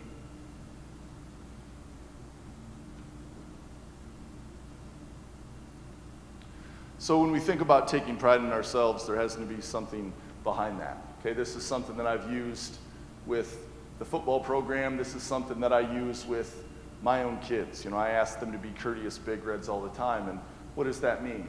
You know, saying please, saying thank you, saying yes sir, saying yes ma'am. Okay, looking people in the eye, asking them how they are. Simple things, simple courtesy that nowadays sometimes can be uncommon, but if this is a start, this is a really, really great start. Okay, things we do in the high school like Big Red Time, mentorship with the younger levels like you saw tonight with robotics, extracurriculars, pep rallies, our fight song, the hashtag Ano Milan. Okay, these are things that people rally around, people identify with. Again, if I asked Mr. Sislo to get up and sing this thing with some passion, he better be able to do it. I know that, generally if you're singing this song, something good has happened. Okay, and this is right in line. Our pride is right in line with the work that has already been done. The mission that the board has created, the vision that has been laid out, community. Okay, our belief statements. Okay, and when I look at these statements, the words that pop out are things like utilizing, offering, fostering, investing, engaging. Okay, things that we feel like, at least at the high school, we do on a daily basis. So the great thing about the crooked tree is that it is a symbol of Milan. And even more important than being just a symbol is there is a story behind it. If there is a story behind it, it's interesting. Okay, people can identify with it. People can tell the story. The story can take a life of its own. The story can morph and change over time. But there's history here. It means something. You see that and you think of Milan.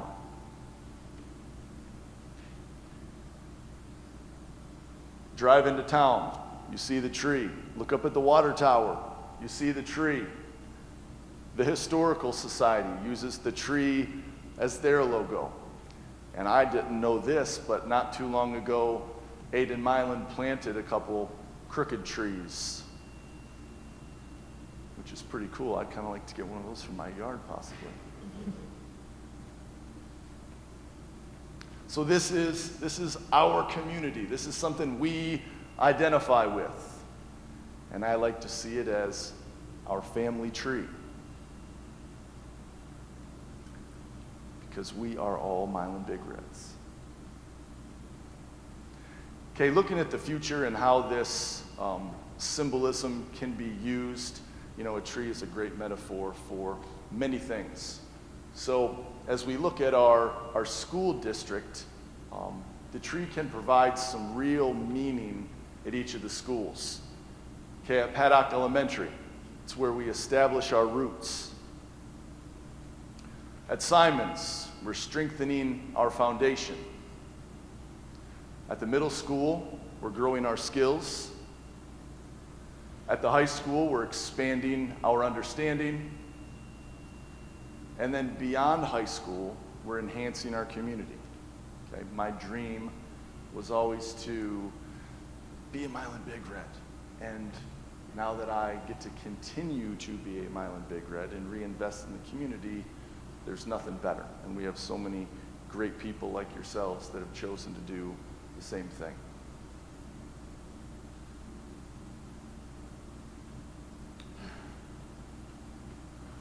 Okay, branding statement we've used now for a number of years, founded on tradition, focused on excellence. You apply the tree metaphor to that, and we are rooted in tradition, and we are growing in excellence. We're never going to completely get there, but as long as that is our aim, it is a noble aim. So some things that we would like to see happen in the future. We would love to have logos that we can use that are common. We'd love to have a unified font and colors. The font you see in this presentation is something that we've used now for the past few years in athletics. It's something that many people have adopted. We'd like to see refined statements, some of which you've already read here tonight. Visual ideas, inspirations, it should be in the schools. It should be identifiable.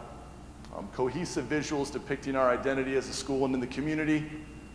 And then a branding kit accessible to staff. I get multiple emails throughout the year of, hey, can you send me the tree logo? Or, can you send me the font that you use? Something that is accessible to all the teachers, all the staff, that, it's right there packaged for everyone.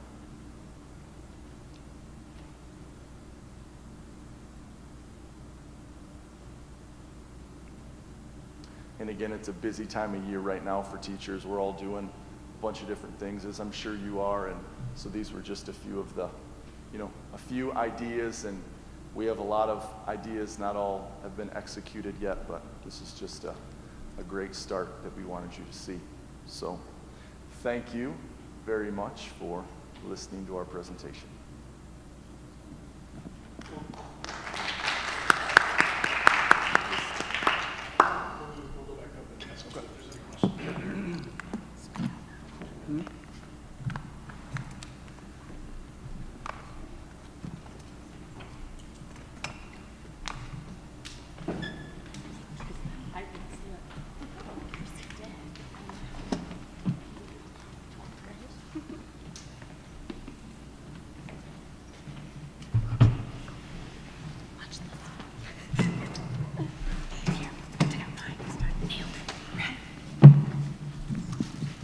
Thank you, Mr. Hoskins and committee. So you're basically kind of looking for a head nod to is something that we acknowledge and can move forward with. Is that kind of what the ask is? We're not asking for anything specific right now.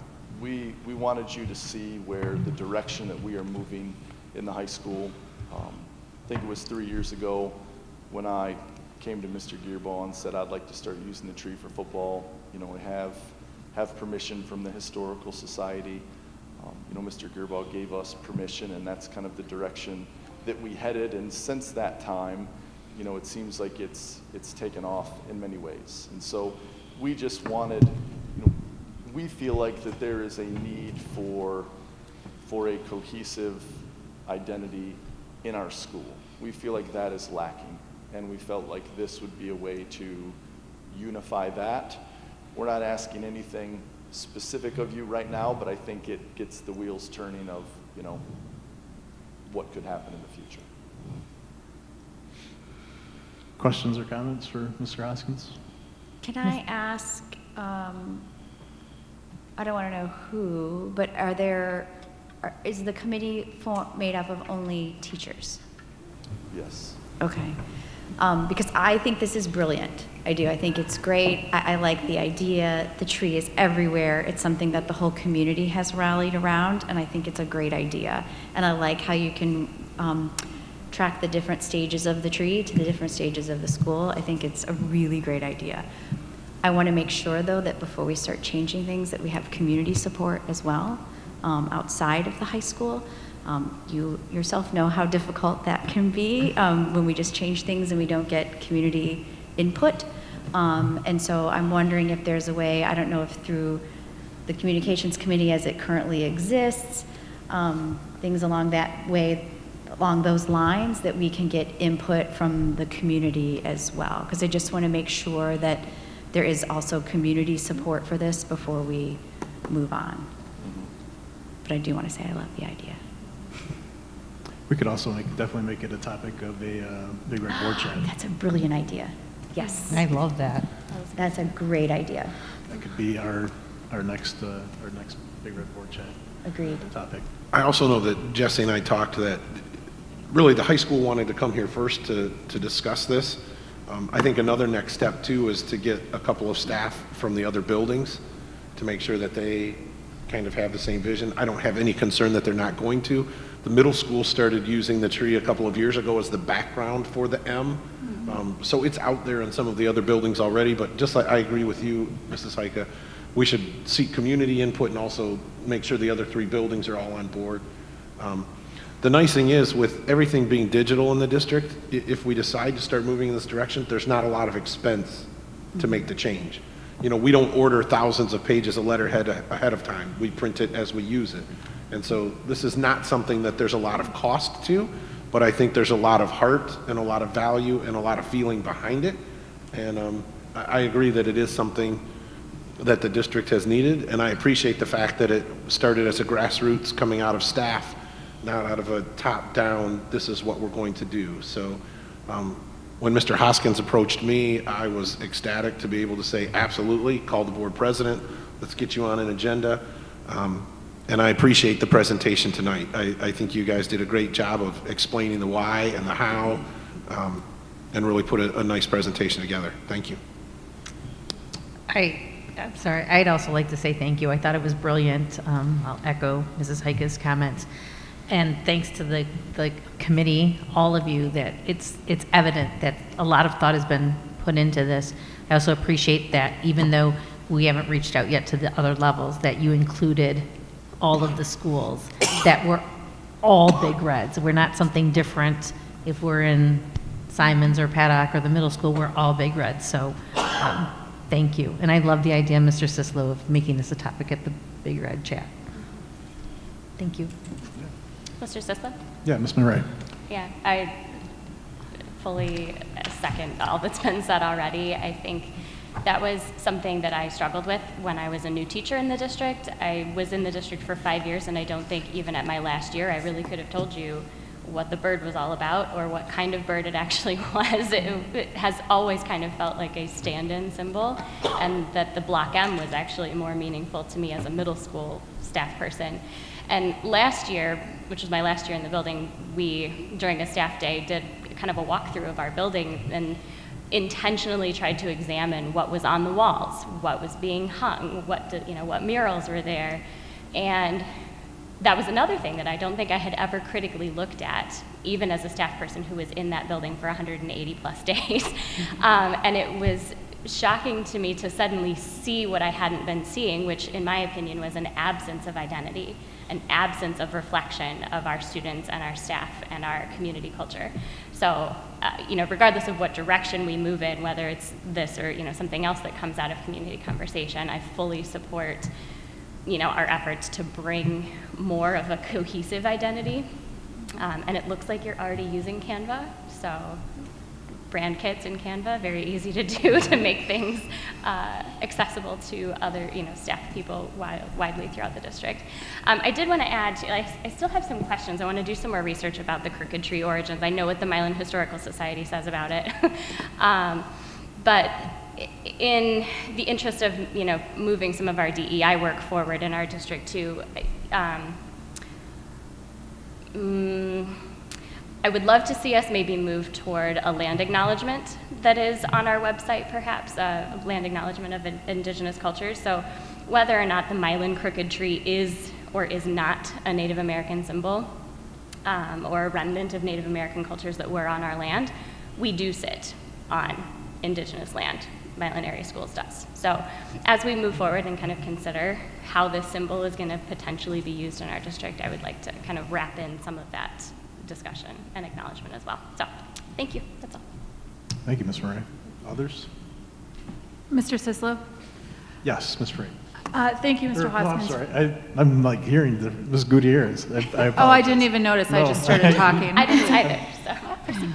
Ms. Gutierrez. Thank you, Mr. Sislo. Mr. Hoskins, I really like that very much. And I especially like the idea of building up the tree as we advance through one's education. And so I think that's very tangible in terms of the way we talk about what we value in this district. With respect to what Michelle said about garnering feedback from our community, I'd like us to think about our community as our larger community beyond the school district, and in fact our community members who may not be directly tied to the district as well, given that the tree is used so widely in town. It's on our water tower, as you pointed out. It's on the Historical Society documents and so forth. I'd like to make sure that we have an understanding as a full community of how the tree represents Milan and a district that is so heavily seated within a community. I mean, as you mentioned, so much of the social activities and the engagements within this community are from this district, and so I don't see a concern there, but I'd like to make sure that we have that conversation in some way with our community members who may not have direct ties to the district. The other thing I'd like to ask the committee to think about is how the term big reds may reconcile with a tree. I remember when we first moved here, I saw signs in people's yards about being a proud parent of a big red cheerleader, and I didn't know what a big red was at the time. And so you look at other branding from districts, you know, Brighton is the Bulldogs, and they have a bulldog, and the Tigers, they have a tiger. And so what I understand the legacy and the lineage of a big red, and I think that's something that we need to contend with as a district, and we need to have an understanding of how we are big reds represented by a tree, perhaps. And that is something I'd like this committee to perhaps think carefully about, given some of the things that Ms. Murray mentioned as well. I think that, I don't want to cut you off, but I don't want to forget this. I think that, to Ms. Murray's point and to your point, I think that some education behind where that term came from, because I remember having a conversation with Brian, and there is a reason we're called the Big Reds, that people now may not know where that origin came from. So as part of educating everyone, not only about, you know, who really owned this land, but also where that term came from, because I think that that's also important as well. I'm sorry. So definitely, we want to hear from our students. So Ms. Powell, yes. I just wanted to say that I thought the presentation was really nice and really put together, and I could tell that there was a lot of thought put into it. And I don't want this to sound bad when I say it, but at least throughout the few years that I've been in Milan, because I didn't grow up here, there are a lot of kids that, like a lot of students that don't know our fight song, and if the board is okay with it, having me come up with some ideas as to how we can put it up throughout our schools, and obviously conversing with Maya about it before we give you guys the final ideas, just because knowing the fight song is pretty important, especially throughout high school, but for any of the middle school, even Simons and Paddock, for them to know the fight song, and I feel like that really connects you to your school and your community and who you represent as a student. So just wanted to. I think that's a brilliant idea, because I also taught my kids how to say "Go Blue," but I also taught them the fight song. And and maybe Mr. Sislo has the same experience, when I went to U of M orientation, one of the first things they do as part of your orientation is they teach you the fight song as part of your tour. So every U of M student learns the fight song. And I think it's great. I mean, it's just part of who they are. It's part of who we are, and I think it's a really good idea. They can have like a kindergarten fight song day or something. Do you have any initial comments on the symbol, the tree? Just more about the fight song? Is that? I mean, I remember, and I don't know if Maya remembers this, during soccer when we had our Alpina tournament last year, I don't remember, but at some point previously we had our Alpina tournament and we did a team bonding thing. You had to draw the symbol, and submit it through some website or something, and and it was like divided into 3 groups, and the group either put the block M, the tree, or the bird. And so I think if we all agreed that there should be an official, not necessarily mascot, but symbol for us, you wouldn't have students going around saying, oh, it's the bird, when other students are going around saying it's the tree or it's the block M. So just having that distinctive understanding of what the symbol is would really, yeah. Consistency. Others?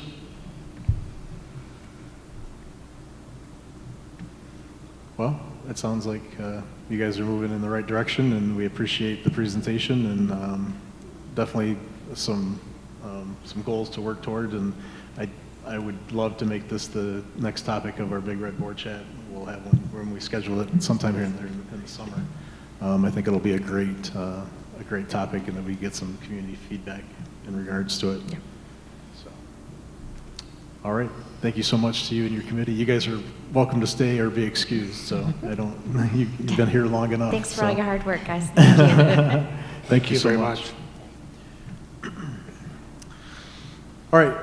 Next up on the agenda is I need a motion to approve the membership of the 23-24 Professional Development Advisory Committee as provided in Attachment M. Moved by Farrow. Support by Murray. It's been moved and supported to approve the membership of the 23-24 Professional Development Advisory Committee as provided in Attachment M. Mr. Gearbaugh. Excuse me. So the Professional Development Advisory Committee is a committee that is required by the state of Michigan. If we intend to use any of our professional development time as what's called qualified professional development time, which means we count some of those hours as contact time for our students. We transitioned last year into doing that when we switched some of our half days of PD to full days of PD. Excuse me. We intend to continue to do that next year and keep those 4 days as full days of PD instead of half days of PD. So the first step in this process is you approve the committee. The committee then meets. The committee determines what the general topics are for professional development, and then those have to be a certain percentage of the professional development that we do. So there are a lot of state rules around how all of this works. This committee is the same committee we had last year. I reached out to all of them and made sure that they were still interested in being involved. We do have a meeting of this committee scheduled where we will walk through the topics that we did this year, possibly add a couple that we would like to discuss next year, see if they have any input into additional topics. Excuse me. And then that's the list that we turn into the state that we then are allowed to seek credits for our teachers for when we provide that professional development. So this is kind of step one in the process, and then we'll get the ball rolling and continue that process through the summer and be ready to roll when we have our opening days of professional development next year. Any questions or concerns? Mr. Sislo? Yes, Ms. Murray. I was just looking at the makeup of the list, and I noticed that there are 2 members of the committee that are non-teaching staff. Do they represent paraprofessionals, like what? Ms. Kirchbaum is the president of the union that encompasses the administrative assistants, the parapros, and the custodians. Okay. And Mrs. Baber is the director of transportation. Yeah, that one. Yep. So okay. we tried to get that input. It's important to note the comment at the bottom. Half of the committee has to be teachers. Yes. So while we might enjoy having even more community members and members on the committee, then that means we have to go get more teachers interested in being on the committee. Also, when you get a committee that's too large, then it becomes somewhat ineffective. So right. We felt that 8 teachers, and we would go out and seek 7 others, and that kind of made up a solid committee. That's how we came up with those numbers. Thank you for that. Yep. So the source of my question was just wanting to ask if we were, because I know the DPPD and the QPD are specifically teacher-facing. That's, you know, our professional development requirement for certified staff. I get that. But given that the work that our paraprofessionals do directly overlaps and intertwines with everything that the teachers are doing, I just wanted to be sure that the voices of our paraprofessionals were being represented to this committee as they were, you know, working to determine the professional development needs for our staff. So that was the source of my question. So thank you for addressing that. Cool. Any other questions or concerns? All right, it's been moved and supported to approve the membership of the 23-24 Professional Development Advisory Committee as provided in attachment M. Ms. Heike. Freight? Yes.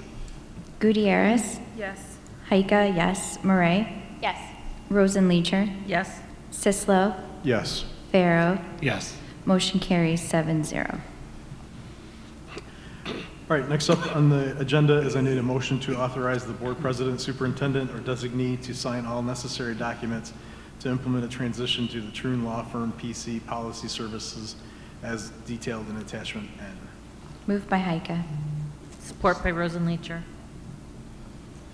All right, it's been moved and supported to authorize board president, superintendent, or designee to sign all necessary documents to implement a transition to the Troon Law Firm PC Policy Service as detailed in attachment N. As most of you know, we currently subscribe to the Neola policies, and as we have received counsel from our law firm, Neola is a national policy committee and such, so that some of their policies might be, as we have found as we implemented them, sometimes they're more restrictive than state law or even federal law, and it's caused some confusion in regards to the advice and the counsel that we received.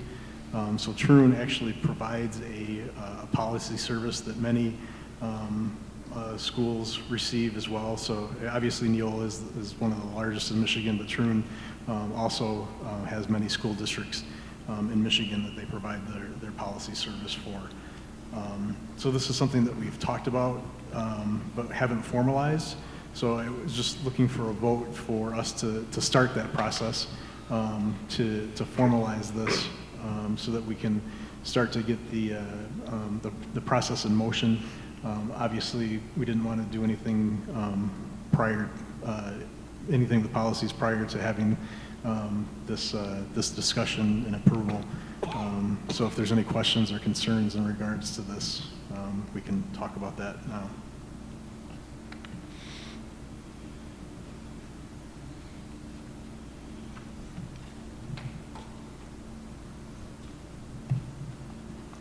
All right, hearing none.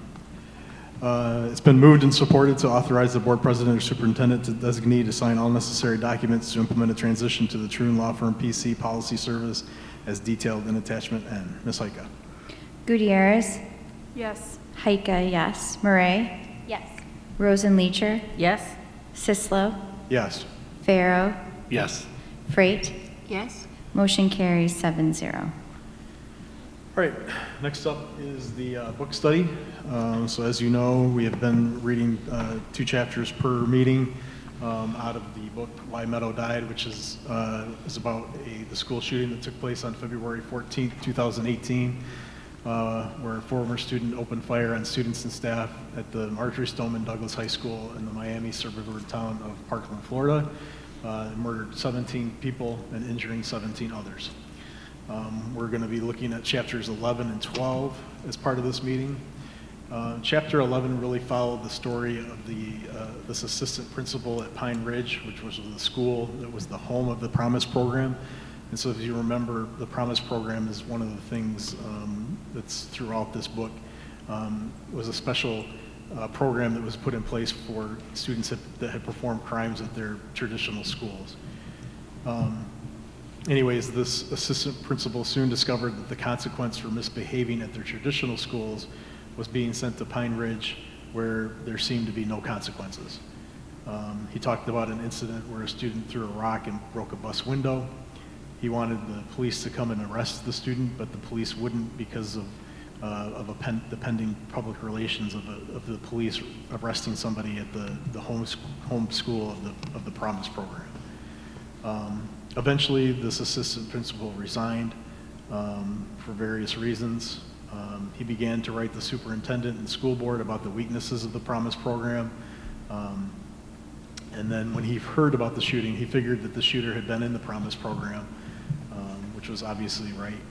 And he continued to write the school board and attend board meetings to demand that the Promise program be fixed. And then chapter 12 really just focused on three activities that happened after the shooting.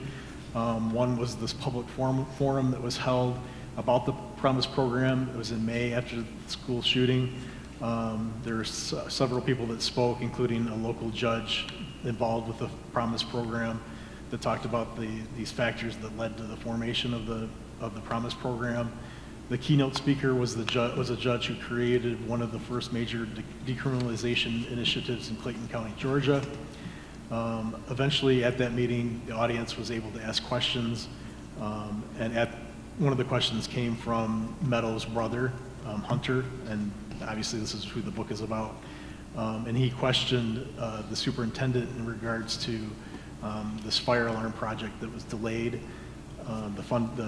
The funding was approved, but the project was delayed, and as stated earlier, potentially having this fire alarm system in place may have allowed some students to be saved because there's a built-in delay to allow the alarms to be shut off before they went off if there were some unnecessary alarms. So his question wasn't answered because the moderator stated that the purpose of the forum was to concentrate on the Promise program.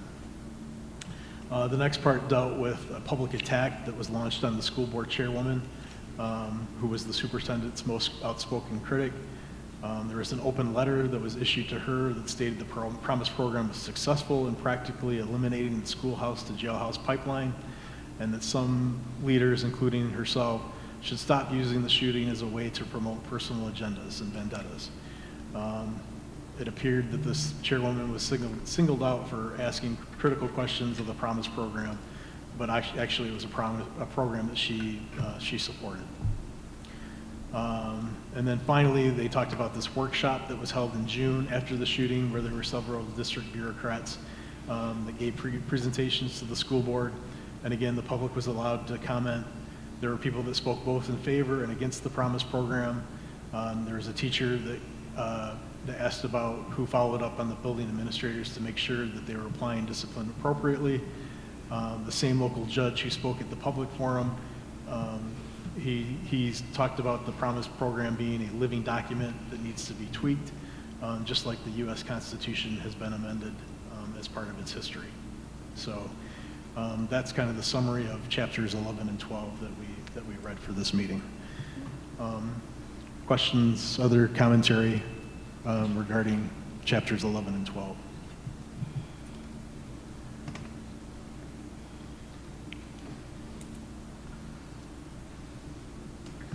Mr. Sislo? Yes, Ms. Gutierrez.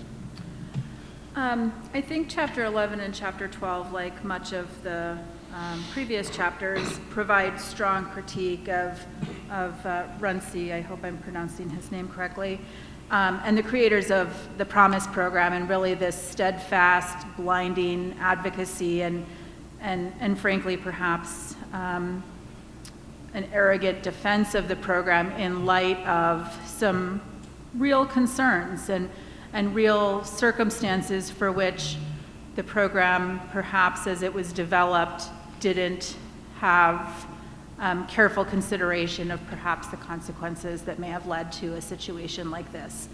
And so I think that as we look at this situation as an exemplar of how a really good idea can go bad if you take your hands off the wheel and you spend too much time promoting and advocating and instead trying to disseminate before you've figured out and perfected a program of this sort.